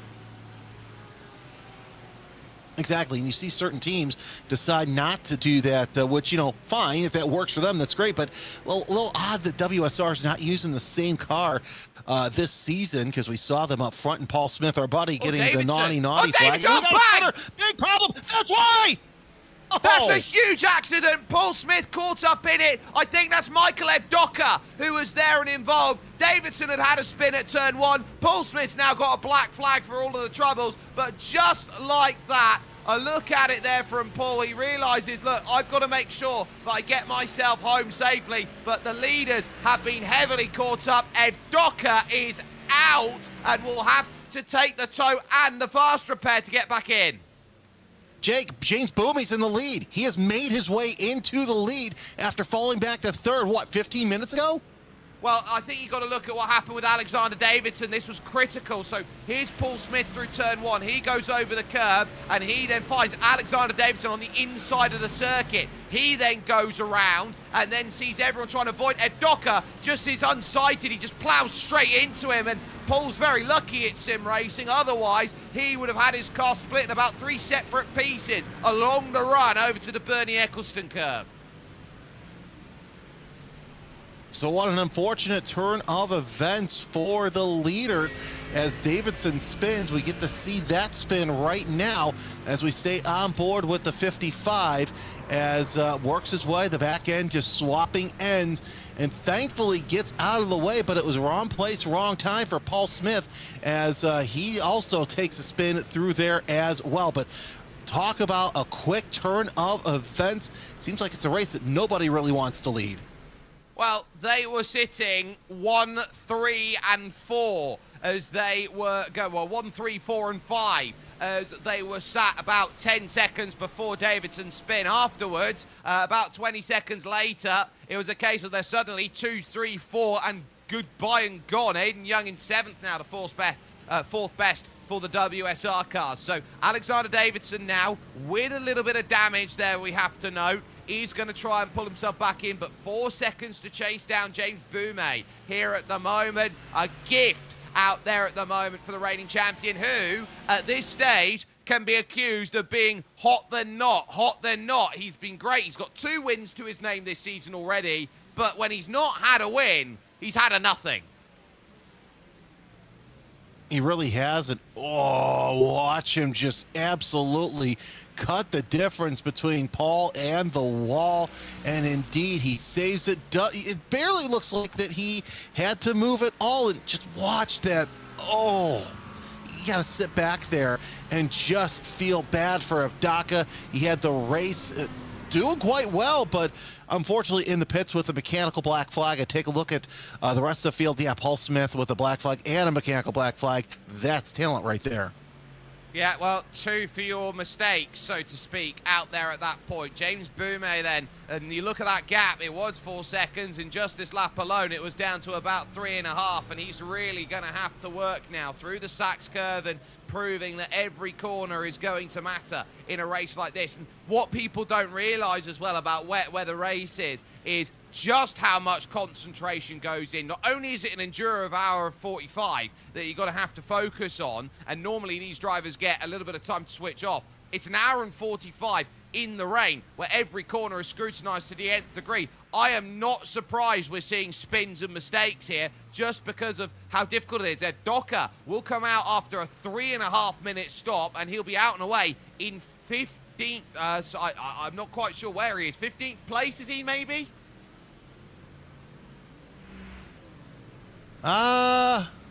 He's further down than that. I saw him down in the 20s, but yeah, he has come out into the track. Let me see if I can find him real quick.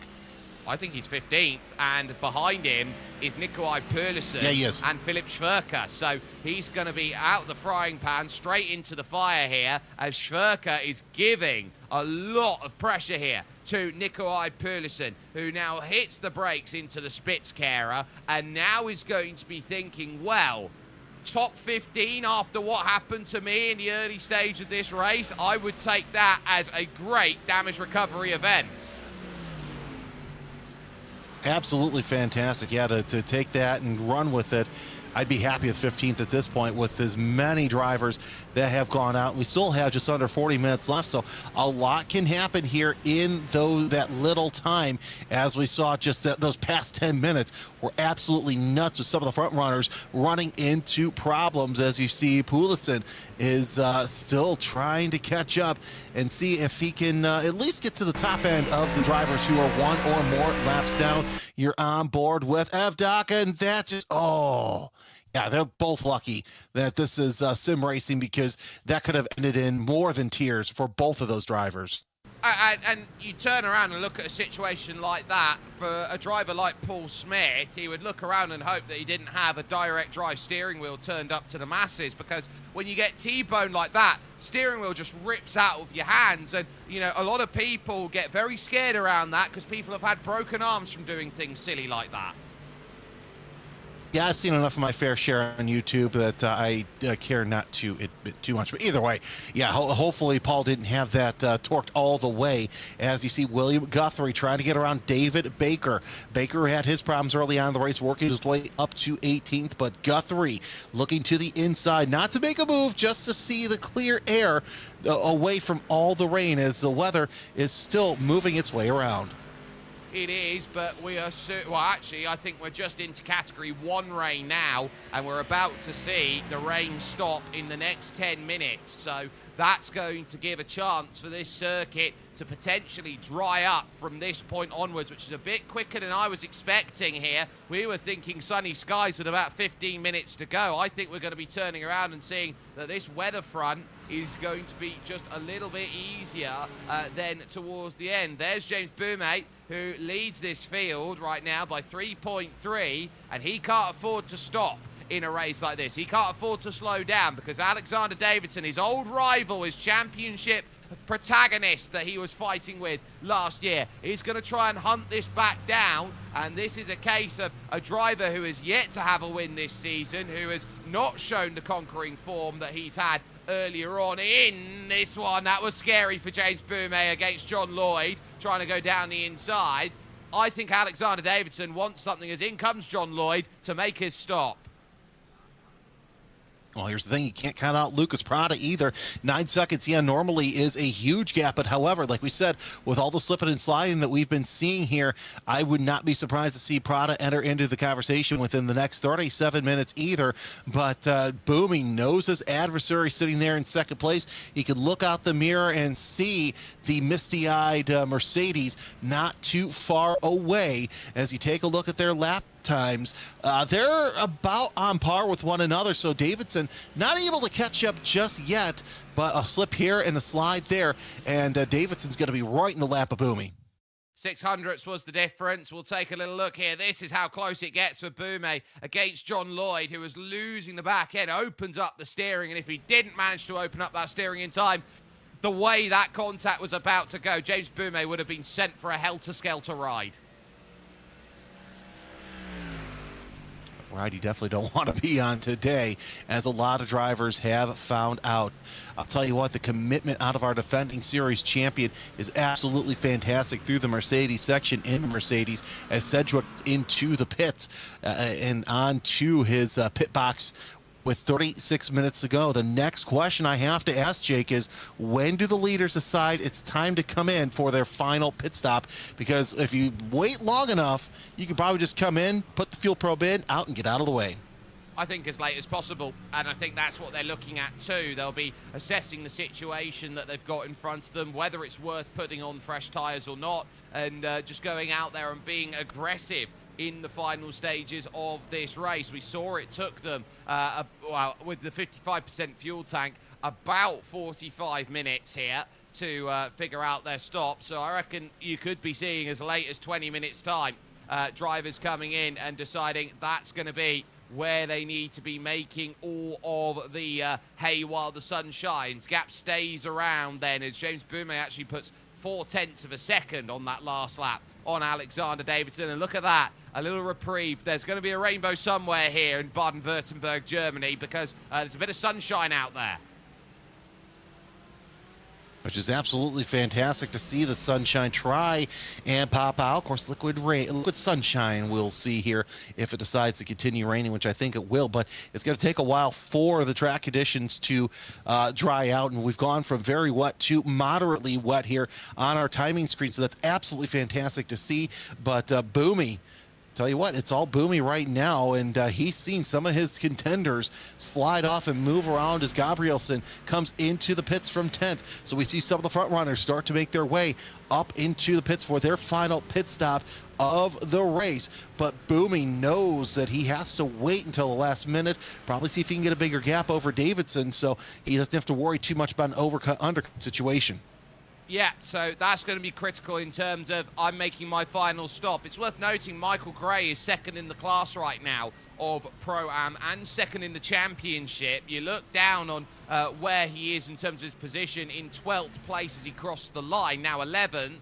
William Guthrie, 17th. So he'd pick up about 6 places worth. Oh, James! No way! Champion! Oh, it's the reigning champ who's gone around for a spin. You are kidding me. All that pressure tells again, finds the curb, round you go, and Bume is down to 3rd.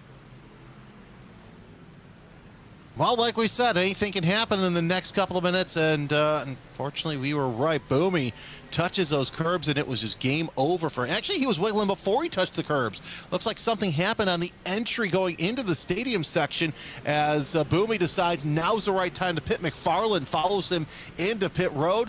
That gives Davidson and Prada a huge gap. It's huge because Alexander Davidson now is 8.5 seconds clear of Lucas Prada. He's nearly 10 seconds clear of Bume and McFarlane, who come into the pits. And so now I think that was a very wise decision by James Bume. He's seen the concentration break, come into the pits and do so. There's your leader right now, and suddenly he's going to have a smile wider than anything. His spin effectively has been exercised at this point, and out of the pits, Ross McFarlane has just jumped James Bume out the pits. So it's gone from bad to worse for your defending series champion. I have a feeling that there's going to be a lot of drivers trying to use this as a drop round who didn't have good races or were out early. But Ross McFarlane now has a chance to keep James Bume behind him and kind of help out his teammate Alexander Davidson grow those points. And Dennis Grabowski goes through because he's on tyres that are warm. They're cold right now for James Bume. They're former teammates, of course, as Bume moved to Falcon Sim Racing away then from the team there of Altitude Frames. So for Dennis Grabowski, it's a case of I can put one over on my old teammate and be quite happy that he's got the jump then for the time being, rushing about now down towards turn 7, the Mercedes corner in front of the US Tribune. And there you can see the difference and how they're having to cut over the line out there as they try and hit the brakes, because there's a rubbered-in surface, and that rubbered-in surface is slippery. In is Alexander Davidson. This is his final stop of the race. He's followed by Lucas Prada. And of course, you still have Anders Mira, Aiden Carter, Aiden Young, all needing to come out into the pits as well. But still plenty of time left for anything to happen, as Ross McFarlane, right now the highest runner of those who have already made their second pit stop, as both cars on the jacks. Now Davidson off the jacks. And he's only going to lose a little bit of the lead as Mira goes around. It's going to be a while until Aiden Young comes around, because Aiden Carter has come into the pits, and Young has jumped over Prada. 22-second pit stop out of Prada, and McFarlane and Carter now into the pits as well. Prada's come out, and he's a couple seconds ahead of Ross McFarlane, so that's quite critical here in this race. But Anders Mira now takes the lead, but it's not going to be for very long. There you can see Lucas Prada able to now put the power down. They're behind that Mercedes in the same coloured livery behind, because their teammates is there. Colin Sansom, the privateer in the 911, he's going to get a black flag for going over the instant point limit, so he'll have to take the penalty as they will jam on the brakes, or Prada will for the first time, looking to understand his fresh tyres that he's put on. And actually, I think that's very telling right now with these dry conditions. They want to scrub as much water off this surface as they possibly can. So the best way to do that, fresh set of tyres that hasn't had the tread worn down on them. Yeah, very smart move to do that, and I'm not surprised that that is exactly the way to go as they work their way through under a half hour left. Where is this past half hour gone? Of course, we've had a lot of incidents as you see Lucas Prada trying his best to keep Ross McFarlane behind him. And it's going to be easier said than done. Look, Prada's a great driver, but when you come after McFarlane, you better not miss. And we'll see if McFarlane can put the pressure on him to really hope something happens here, in spite of them being of the same manufacturer and the same team. Well, let's put it like this, as Anders Mira is going to come into the pits. Also in will come the AM Championship leader, Janusz Hultain, who is in to make his stop. As it stands, it is an Adidas by WSR 1, 2, 3. Incredible. Just absolutely incredible, as now Mira, Young, Grabowski, they all come into the pits as well. So that promotes Boomy up to 4th, albeit 12 seconds behind. Jake, I said it earlier that 9 seconds wasn't a safe gap. With the way that some of these drivers are running, I don't think 12 seconds is a safe gap today, as Colin Sampson with the swap around. I wouldn't say 100 seconds. Philip Schwerker also having a moment there at turn 1. He was a little bit spooked going through that corner, but he was able to get back onto the power and not necessarily run into too many troubles. I would agree in the sense that I don't think 12's safe. I don't think any number is safe out there if you're going to be really pernickety about it, because it's a wet weather race. Anyone can find a barrier at any point. Prada right now watches McFarlane here, and they're going to have to figure out between them which one of us is quicker and how quickly can we do it. In comes the AM race leader, Tristan Engelstad, to make his final stop of the race. So what Engelstad can do, as you see, all your top 10 have come into the pits for at least some semblance of service. Thurtle coming out in the number 70 as Engelstad is out and away. A quick pit stop, 19 seconds, and you're at that point in the race where you can get away with a shorter pit stop and everything will be okay. So he comes out in 15th position. A decent race for Engelstad, as he is your AM leader right now. And let's see what happened to Sampson once again, and it's 2 spins in 1 lap. Normally, race control will be like, okay, come on in, let's figure out what's going on, but it's wet out, so I'm not surprised that he was able to stay out there. Yeah, and the penalty comes in for Eric Hartmann then, the AM for RAL Racing X Project 91 Academy.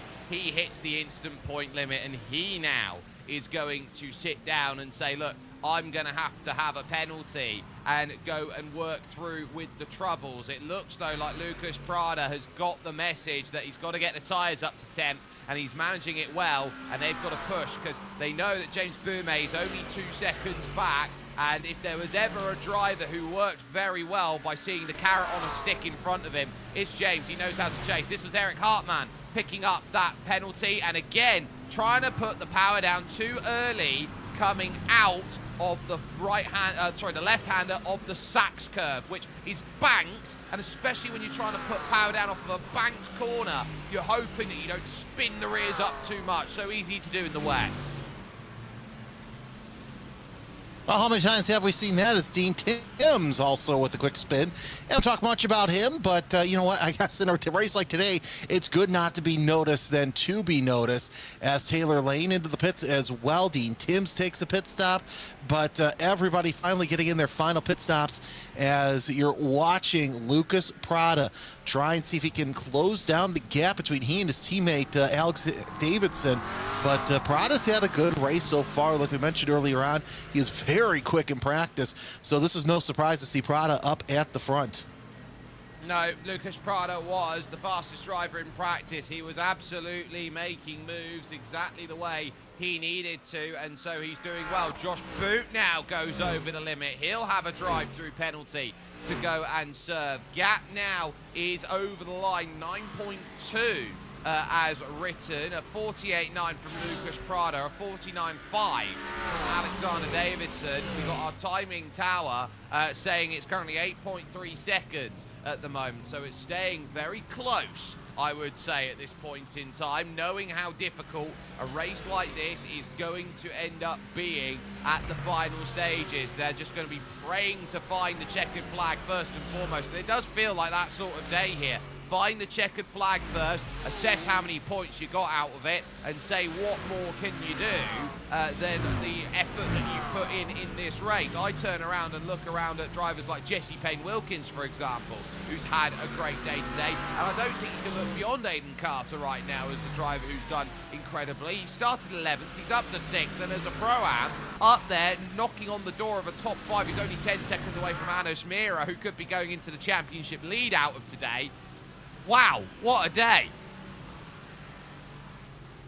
Exactly. This is a great day for points, especially with the points leader. Now, by the way, Wilson's up to 13th. That's how crazy this has been. We've got 15 cars or thereabouts on the lead lap, and now we're seeing Poulsen in the 13th position. Jake, I can't remember a race this crazy as you see Boot and Schwarka battling for 18th. Going to be 12th soon if he gets by Arthur Thurtle, who won the second round of the championship at Jerez. So Boot and Schwerka, remember, Boot has come in and had a drive-through. Schwerka has also, Gross has come in and had a drive-through, but Schwerka's been all right. So Josh Boot here is just trying to get himself around and get some pretty big points out there in that Porsche. So he's trying to get what he can out there at this stage, and he is really wrestling the Empire Motorsports Porsche around and saying, look, this is what I need to do to hold my place. Every result out there, and there are drivers who are hoping for it, and this is the AM Championship leader, Janis Schulte, just overcooking it into the Sachs curve, keeping it out of the barriers critically. Arthur Thurtle is on the defense now. This is where Nikolai Perlison is going to need to try and find that chance. Perlison is getting the run, but he just doesn't quite get enough of it now as they get the short shoot run over towards the arena section again. Another little look to the inside. Doors left ajar through here. Not enough drive. Sometimes that's going to happen, especially in these conditions. Moderately wet, as our timing screen is saying.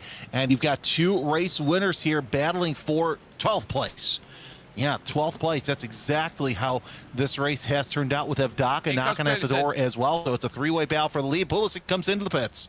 That will now release Michael Evdaka to go and attack Arthur Thurtle here. So they've got that to deal with, as they know that because they've had to come in, take a tow, their fuel numbers will be slightly different by comparison. So they are having to deal with these differences, and this is going to be, by comparison, only a half stop as there's Arthur Turtle just looking around there on circuit, trying to find a bit of a drier line under braking so he can move across a bit more, be happy. Ben Cullen in trouble, and is there troubles out there for Dennis Grabowski and Leander Gabrielson? Answers no. So that, a big spin there for Cullen. David Baker also finding himself around on a 360. It's a tale of two races for a lot of drivers, the best of times and the worst of times, as you see Prada and McFarlane now tight in battle. Poulsen. Two team orders come into place. Poulsen joins into this party, so he's a lap down. And of course, not too far away is his teammate James Boomy, so he's really hoping that he will play block, and indeed he is, as you see McFarlane heavy on the flashers going into the hairpin. This helps his teammate James Boomy big time. Well, look, Nikolai Poulsen here is going to have to engage in letting himself go wide. He will do. And so, oh, look at that. There's a difference between easy and difficult to get by. Poulsen realising, look, it's my teammate behind. So he hit the brakes a second time there down at the Spitzkehrer and let James Boomy have the easiest pass through that he could possibly imagine. Now James realises that's got me to within a second. He's now given the licence to attack. 20 minutes to get by Ross McFarlane and Lucas Prada. Well, well, well, the GT driver jet normally spirited after this race. I don't even think I want to touch it with oven mitts at this point, because it is going to be absolutely spicy. So spicy that a New Orleans diner is going to say, wow, our food's mild. Ben Altria with another spin, and yeah, he's having one of those races to forget as well. Luckily for him, if he continues to get better and better through the season, he could use this as a drop round. He's going to probably have to use this drop round for his undergarments too, because that was a little hairy there.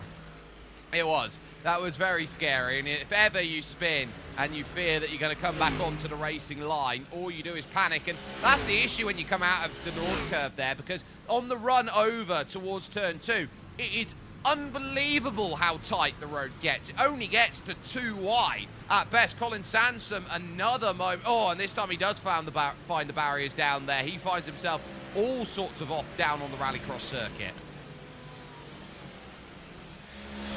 I mean, you know, with the way the weather's going, why not take a lap around the rallycross circuit? But Boomy now is closed in on his old-time foe, Ross McFarlane. It's a battle for the bottom step of the podium in the pro category as he works his way through the hairpin. Boomy gets a little bit better run, but loses a little bit of ground still, as McFarlane's still able to take that higher run all around the hairpin, sets himself up, and he's really closing in. This is going to be a fun battle for the next 19 laps. Minutes, I mean. Yeah, so 19 minutes. They will feel like 19 laps for them, but the fact they're only running 149s probably is giving them, what, about 8-9 laps left of this race to try and get it all sorted out. So this is a case of just try and find these marks, and because the rain is lighter, or if not stopped right now at this point, I know we can see the rain here, it's still somewhat falling from what we've got, and there's still a lot out there. I would turn around and look at these conditions and look to you, Jeremy, and say you'll gain more confidence around the lap. The track is going to get drier and drier as it goes. It is moderately wet, but the issue that they've got is they started this race with 48 drivers on it. They're now currently running with 35 drivers on it. That's 13 less cars to get water off the track. Yeah, but Jake, as you say that, it's now lightly wet as the battle for 8 heats up between Luca Phillip and Leander Gabrielson, as Phillip goes for a spin. Luca Phillip will drop 2 places then with that, right on the end of the Sachs curve, and that is just how much pressure he was put under. He got a tiny bit wide, he was out on the white line, and Luca Phillip points the wrong way. Through goes Grabowski, through goes Gabrielson. And that was something, and our cameras caught it. You're on board with our buddy Paul Smith, 34th overall. And just what a rough race for our friend Paul Smith. 3 laps down as he tries to just salvage anything he can. Luckily for him, a whole bunch of drivers, as you mentioned, out of this race or in the pits. So at least he's got that going for him, which is nice. This is for position on Ben Cullen, and Cullen overcooks it for effect simulations. +1 for Paul Smith, and that one there, he says that one's for position. Oh yes it was, mate, you've gone and got the move, but now he's going to leave himself a little bit careful now heading to the Parabolica, as we will cut back away then here to this battle that is continuing on. James Boumet all over the back of Ross McFarlane here, and McFarlane knows he is the first line of defence right now for his teammate Lucas Prada. He knows his job. Hold yourself ahead, because James will need every point in the championship the way this start has gone. He's got a good drive then out of the Sud curve. They will push to the Nord curve, then in towards turn number 1, and there is that very wonderful bottle up there on the top of the pit stand there. It is one of the most iconic defining marks of this circuit, as here they go on the brakes, looking for it. Boumet to the outside, trying to get himself a lane at turn 3, just doesn't quite get there. So close yet so far away. Boomy has plenty of time to try and make something happen, as Taylor Lane is into the pits as well. 15 minutes to go. Of course, about 10 laps to go according to our predictor. So lots can happen here in these next couple of sectors. As you saw Boomy take a look to the inside. Now lap traffic really playing a part here in this battle for position, as you see Boomy getting around. There's Prada, and then there's McFarlane and Boomy with a lap car ahead of these two. Boomy's wide. He's going to go straight on. He's going to avoid everyone. Oh my goodness. James Boumet right now had to find the slimmest slip of AstroTurf to make sure that he wasn't going to find himself in trouble. The barriers encroaching so narrow through that section. He's got away with it, but that might have just cost him the podium. Well, again, I'm still saying it's under 15 minutes, and stranger things have happened during this race. Would not be surprised to see Boomy catch up once again and go for that podium position, but it is going to be a lot more difficult with the sands in the hourglass quickly slipping away. But this time, Boomy has Poulsen to play block, so I have a feeling that we're going to see a quick defense here in just a little bit. Right.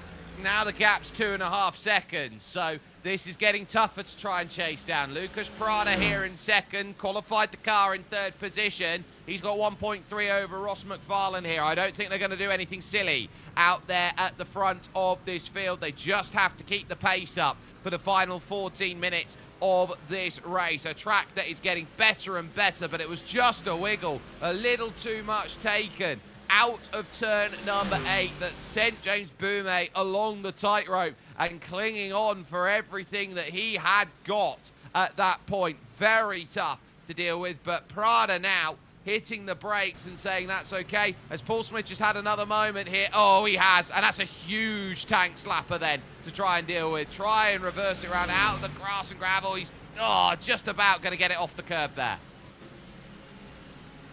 Yeah, I'm sure Paul's just waiting for the next 13 minutes to end. Ben Cullen with a slap around the Nord curve, and he's able to save it. Look, it's a lot drier than it has been over the past 15 minutes. Dean Timso, nice save out of the number 46 BMW as he takes that tank slapper and still is able to keep that German touring machine just up to the front. Yep, his BMW, they're struggling. Tommy Vidal has had a quiet day. We haven't really heard too much from him. A big loop around in that Mustang and just having to try and keep it out the barriers. Those Pirelli tyres spinning up and doing their job there of just making sure that it continues on. Over to Full Tilt Motorsport here. This is Michael Gray versus Michael Evdocker. Evdocker's trying to go up and under. This is to be best Michael in the field between them. And unfortunately for the Pro-Am, Michael Gray, he concedes the fact that he's not best Michael. Michael Evdocker is. Look, it's still anybody's race here for 11th place, and really anywhere around the field where you see the drivers battling for position. And let's be real here. With all the troubles that Michael Gray has had today, 12th place overall and second in Pro-Am, that's an absolute stellar finish in these conditions. But Evdaka coming back from that nasty hit on Paul Smith there at the end of the Nord curve. That's another great recovery drive. We've seen a lot of great recovery drives out of some of the faster drivers, and it's been absolutely fantastic to see them take this adversity and run with it.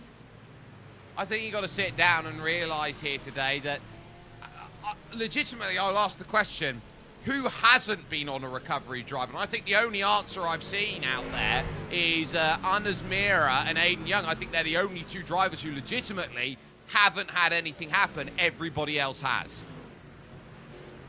I think that's right, you know, and that's very rare to see two drivers who have not had any issues not be at the pointy end of the grid. Mira just found just some bad luck.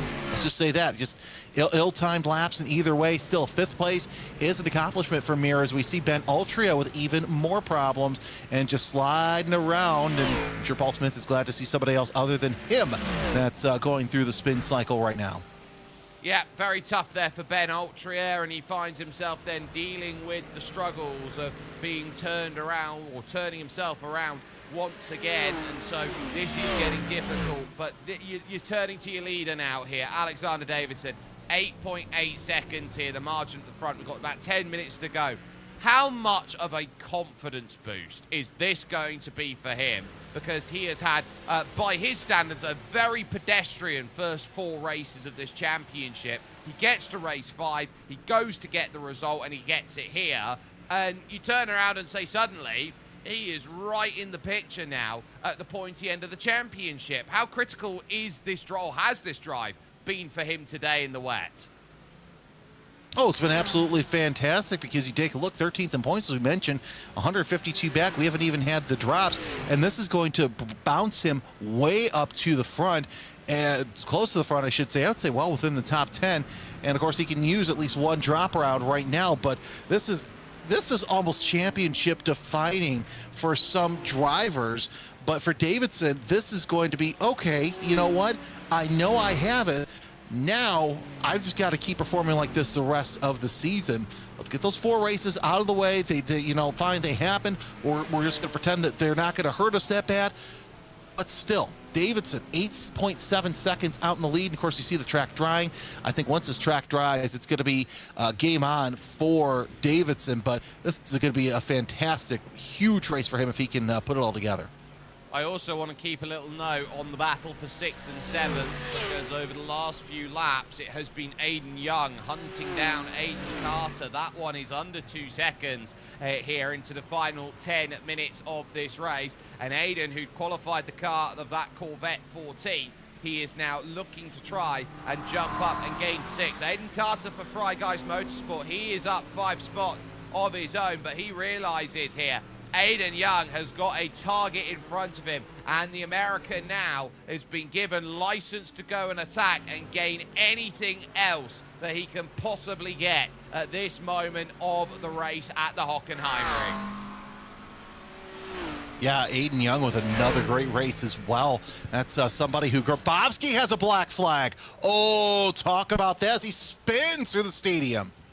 He was close on the instant point limit. He's just ticked over. And Dennis Grabowski now, more than just having to deal with a spin through there, is going to have to jump down in through the pits. Again, this is going to be just trying to get the drive out the exit here. He grabs the curb, tries to hold it, and then he just gets the big snap as it dips down there through that right to left. He now takes his drive-through penalty, and that's going to drop him out then from 9th position to 10th. Michael Evdaka is only going to be 11th, and I just note that Jesse Payne Wilkins has gone around, and so too it looks like Benjamin Gregory.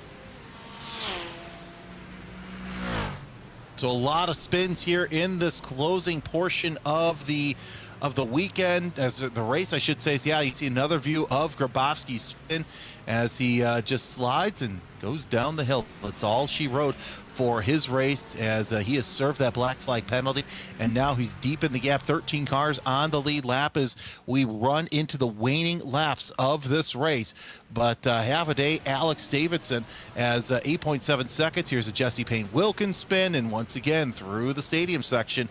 It's been absolutely a mess through there, and man, you just got to feel for some of these guys who just want to just end on a high note, and they just really can't. It's been brutal, and I don't think we've seen it. Oh, Paul. 360, and that looks like it was in front of the leader as well. Had to really jump out of the way to avoid making contact, and Paul just having a massive, massive moment. That's why Alexander Davidson's gap is now ticked under a bit of what it used to be out there at this point. He leads 6:45 on the clock. Now, critically, they're not going to have a race next week because it will be week 13, Jeremy. And so when you're talking about updates to the balance of performance, this is the last chance to say on early form, this is what you got. Anything after that in this championship here from round 4, well, round 6 and 7 onwards, you are talking the reality of your car choice now is different to what you chose when you started. Exactly, and I wouldn't be surprised if we see a whole bunch of changes in the field with that BLP switching over because of the new GT3 model or GTE model, depending on what you fancy. So it'll be interesting to see next round who decides to come out with what, if we see wholesale changes, if we see some drivers deciding to stick with their manufacturer.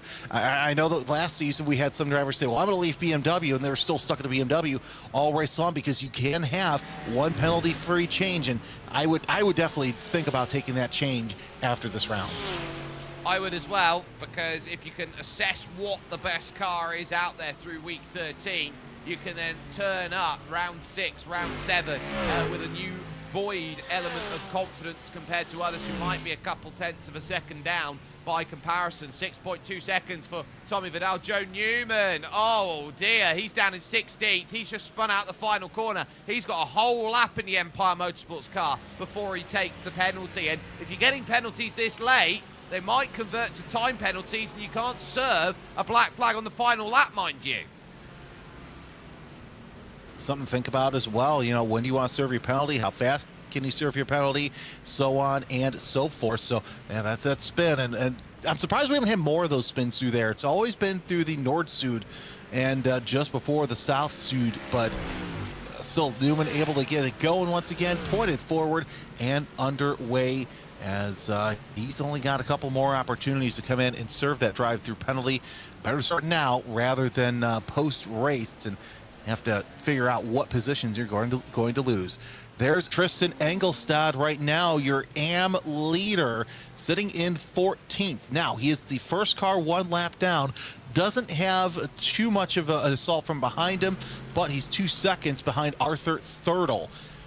This is I'm just looking at the field who's down low, Jake, and it's amazing how many drivers have run into issues today with the wet weather conditions and some heavy hitters as well. So this race, I think, will go down as one of the strangest as Evdaka now goes into the pits. Yeah, this is a splash and dash for Michael Evdaka then from 11th position. This will promote drivers like Engelstad up to 13th, or it won't, because that is as splash and dash as it gets. 5.5 seconds. That's just a cup of fuel out there as he will come out then just behind David Baker. Now, Aiden Carter is dropping places here. He's dropped 2, so Benjamin Gregory's had a moment, but so too is Aiden Carter. Gregory's boosted motorsport machine goes around. The unicorn has been flying the wrong way. Carter, out of turn 9, has slid the car, and suddenly he's dropped to Aiden Young and Leander Gabrielson here. Look at that. Those are 2 critical places to try and gather his championship points back up. Oh, almost has Gabrielson in his rear deck lid, but either way, Aiden Carter still doing quite well. Michael Gray a long ways behind in that number 273. Barring anything different, they will finish second. He will finish second, but your Pro-Am battle between Joe Newman and William Guthrie for the bottom step of the podium about 2 seconds. So unless something happens there, we're not going to see too much of a separation for that battle. Jake, I've got to say, this has been one of the craziest races I have covered in my 15 years of commentary all across the spectrum. We've seen thrills, we've seen spills that were seasons worth for some series, and we saw here some of the best drivers in the iRacing service. Yeah, and it goes to show you that as Ben Cullen now gets a black flag in the final 2 minutes, that no driver is truly safe in a field like this. This isn't easy out there to race in the rain, and it makes you just understand how difficult these conditions are. These have been tougher than, I would argue, what you would have to deal with in a motor race, because you'd get this one red flagged and you'd have a rain delay of about an hour to an hour and a half, and so you'd sit down. They would have started this race an hour later and had the time on the clock. This is Ben Cullen's moment out there that caused the issue going through. Look at that slide there through the Sachs curve. Does well to keep that one away from it. But you also turn around and say, you need amazing car control. And those who have the best innate car control right now are your leaders. And of course, it'll be the white flag next time by for our leader, Alexander Davidson. He has had nothing but a day around the circuit, and of course with a 7.9 second lead. There's nothing really too much that's stopping him, as he's got a decent sized gap between he and any lap down cars ahead of him as he works his way through the Mercedes the section. It's just him and a whole bunch of open track space, just a couple lap cars, but I think that he'll be able to catch him in some way, shape, or form. And if you're Ross McFarlane, James Boomey, you're just slapping yourself, because you know what could have been if you hadn't have made those simple errors turn into big mistakes. But still, like we said earlier, Aiden Young, 6th place on the circuit right now. You talk about a confidence booster for Davidson. I think this is a confidence booster for Young, because he's just had a rough go the first 2 weekends here in World GT Racing. Tommy Vidal then, as we're about to start the final lap. Oh, that's a huge spin around at the Spitzkehrer. It's the tightest corner, or one of the tightest corners in all of iRacing, and so very tough for him to get that point in the right direction.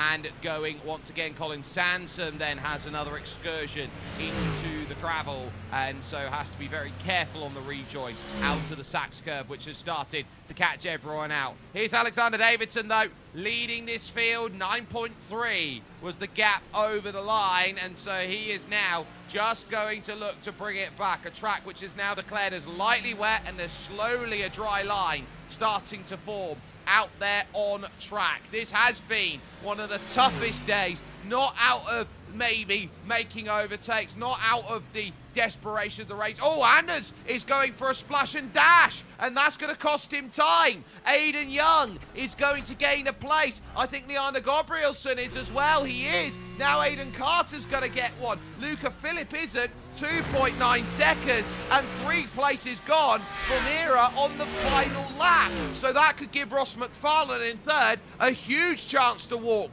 to the championship lead. A place spared for Aiden Carter, but this has been one of the toughest days out there for racing drivers. These conditions have been, simply put, unreplicable for many out there to go and deal with. We had Category 5 rain at points just before the start, Category 3 rain out there through the middle, and entering the arena once again. This is something of the old school style rain that you get around this place at the Hockenheimring. But one spin, blushes spared. Aside from that, it is Alexander Davidson who will make his way around the final corner. A beaming smile he will have as he will come to the line and win here at the Hockenheimring. Tell you what, if you're Alexander Davidson, this is the race that turns around your season. 10 seconds back to Lucas Prada, and it is an Adidas WSR 1, 2, 3. Aiden Carter will win in Pro-Am, but have a day. Tristan Engelstad across the line, 15th overall, your winner in AM.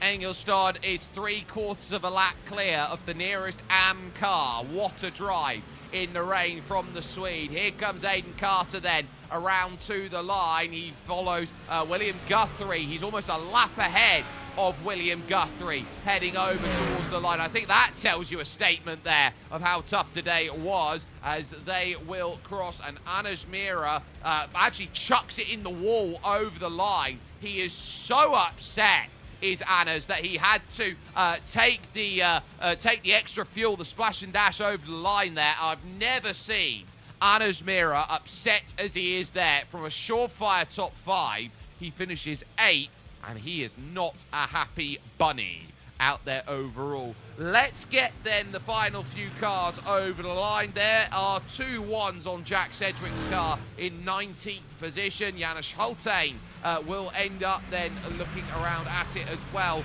picking up a top 20. Actually, they will jump ahead of Josh Boot, who looks like he's fallen into troubles on the final lap of the race. And I wonder whether Josh actually ran out of fuel. I think Josh Boot ran out of fuel on the last lap. I'm surprised more drivers haven't done that, because, yeah, indeed, Boot falling down through the field and making his way around. Let's see here where Boot ends up. And, yeah, he's just falling down. 23rd, might even come down. Actually, no, he won't, because David Baker is the first car 2 laps down. Yeah, so because he didn't, he started that lap, but ultimately didn't finish it, he goes bottom of those who are 1 lap down and is classified as 2 laps down. Alexander Davidson, Lucas Prada, and Ross McFarlane.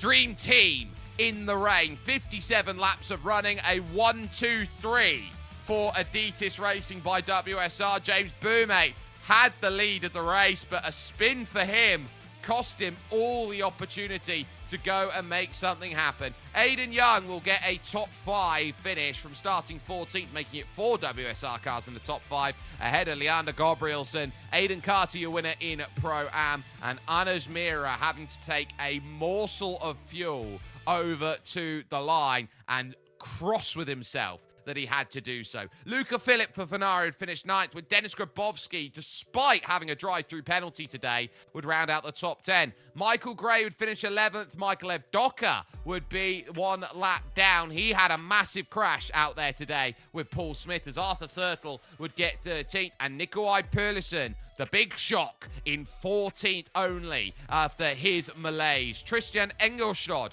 will win for Quad Dash Racing the AM category, as he finishes ahead of Joe Newman and William Guthrie. Jack Sedgwick would be a lap down, as well as Janusz Hultain and Philip Schwerker, then for Fry Guys and Venari. Gianni Teher would be 21st, with Ben Ultra 22nd. Josh Boot would be out of fuel for Empire on the final lap, so he'd finish classified just ahead of David Baker. Jesse Penn Wilkins will be 2 laps down, with Jaco van der Lit and Tommy Vidal. Dean Timms, Benjamin Gregory, and John Lloyd make the 30. Here, 4 laps down for Colin Sansom and Paul Smith, who between them had a combined 73 incident points in that race. Ben Cullen is 4 down, 5 for Adam Watson, and now you hit the retirees. Taylor Lane, Eric Hartmann, Phil Samways, Nicholas Gross, Andy Scheel, and Paddy Falconer, both retirees, as well as Jacques Seaver and Andy Archer. Ben Bennyworth, Ethan Critchley, Jack Osborne, Howard Hassan, Ivan Turnison, and Luca Tingor. A non-starter today would be Nathan Healy. So a lot to try and uncover over today's racing, but some good climbs up through the field. We've got Aiden Young here with us, a top 5 result here today. And Aiden, just translate for us how tricky the conditions were out there in your WSR Esports Corvette, because you look around at a race like this, I have rarely seen Category 5 rain out there on a circuit before a race. It's like driving in a monsoon. I mean, it was a lot of fun, but it was very challenging. The cars, I mean, I think everybody's cars didn't really like it that much. I mean, you could see there was people spinning off left and right, so definite answer of how tricky it was. And yeah, with me in the vet, I was struggling so bad because I decided to go and do a 50-50 coin flip, and I changed my setup right as the gridding procedure began. And I was like, well, this is either going to go good or this is going to go bad. And it went pretty good for the most part, but I mean, I still think I probably could have pulled a little bit more speed out of the car, but you know, we live and we learn. I'm just happy to have a top 5 result after the first 2 rounds where I've gotten shafted pretty good. So, yeah. So, looking to gather it back with the running that you've got to do over the course of this season, you're looking around at the drivers who are making mistakes. You're seeing late on that drivers needing also to fuel because they're burning more as the track sort of comes into play for them. How critical was it for you to just keep abreast of the situation, see the drivers around you, and understand what the race is and what the end goal was for you in the second half of that race? So it's a very good question. I have to think on that for a quick second. Yeah, I'd say it was very critical because, I mean, 1, you have to be aware of your surroundings, but then 2, you still need to checkpoint those gaps of where you're at on the track compared to the people you're fighting. So when I would catch traffic and, you know, I had, what's his name? Luca was behind me. I was like, well, I can't get held up too much. So I tried to flash the lights a couple times. Few of the guys didn't want to get out of the way, but, you know, I mean, it was pretty hard rain at that point, so I don't blame them if they didn't see me flashing my lights, because every time I got behind a car, all I could see was just gray. I saw literally nothing. I didn't see any brake lights, no rain lights. So it's just about trying to be smart, keep a level head, and keep the car on the track. Right, let's talk about 2 weeks from now, because it'll be a brand new iRacing season. It will be Motorland Aragon that will be finding ourselves next. But critically, a Week 13 build where there could be a few changes in store. Are you looking at this Week 13 as a chance to look at your car and what's best for you? Are you going to stay America all the way with the Corvette, or are you eyeing up a change potentially moving into the next round? Well, personally, if I was allowed, I'd love to change to the Ford, but just for the sake of points, I probably won't. I think I'm just going to keep in the Corvette and stick it out, learn more about the car, and hopefully get better with the setups. And I mean, even with what's happened the first 2 races, if you looked at my pace has been pretty good. So I know I'm right up there in the top 10, and even in some races in the fight for the top 5. And my ultimate goal for this season is to at least get a win or podium, and maybe if I want to get a little bit ambitious, maybe 2 wins. But I know it'll be tough because the competition is very stiff. But that's what makes it fun. That's what makes this series the World GT Series, and one of the hardest, in my opinion, the hardest GT3 series on all of iRacing. And what a great run we have seen today from you to get a top 5. We'll hope that victory comes along sometime this season. Aiden Young there joining us and getting a wonderful top 5 finish out of racing today. Jeremy, we had a little chat about it there. In 2 weeks' time, we're heading over to Spain because Motorland Aragon is the next circuit on the calendar, and that is going to be another case of 45 minutes on the clock of racing action there. And how critical is it going to be heading to a circuit which has long places of straights, but also very, very technical through the middle part? Yeah, it's absolutely important to really make sure that you're set up for those long straights, because the draft, that's really going to come into play. And I think the week off is going to give a lot of these guys a chance to get on board, get testing, and get ready for Aragon, because now the championship really starts. I think that this race was the wild card. Rest of the season, though, is in play. Well, you turn around and say who's actually gone and been the big winners out of today. I think WSR have found the Holy Grail. Easily. You know, you see Adidas, WSR 1, 2, 3, Aiden Young in the top 10 for WSR. So it's been an absolute stellar weekend for WSR. Rest of the field's going to be taking the off week, kind of licking their wounds and getting ready for a trip to Spain. They certainly are, and that's going to be critical for this championship. And They know and understand that this is the last league race, so to speak, of Season 1 of 2026. That there is a lot of tough racing that has gone through here with us on RaceSpotTV. There's so much amazing sim racing that's going to come along week 13 here with us, including the likes of the Ivor Endurance series that will be coming through and the like. But today is about WSR, or I would say water sim racing, the way that they have taken to it out there overall. Not many teams can get 1, 2, 3 in a field of this caliber and quality. This was a hard-fought battle that needed to be won, and I tell you what, a pass with flying colours. Today is about who could hold themselves steady and, well, lick your wounds for a couple weeks. Aragon is on the horizon.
As well.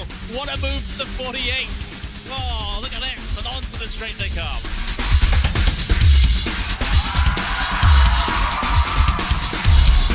Brilliant move there from the number 40 to make it through that left-hander, sliding up the inside, going up now over Hawthorne Hill, down Pilgrim's Drop, and it's brilliant stuff here at Brands Hatch.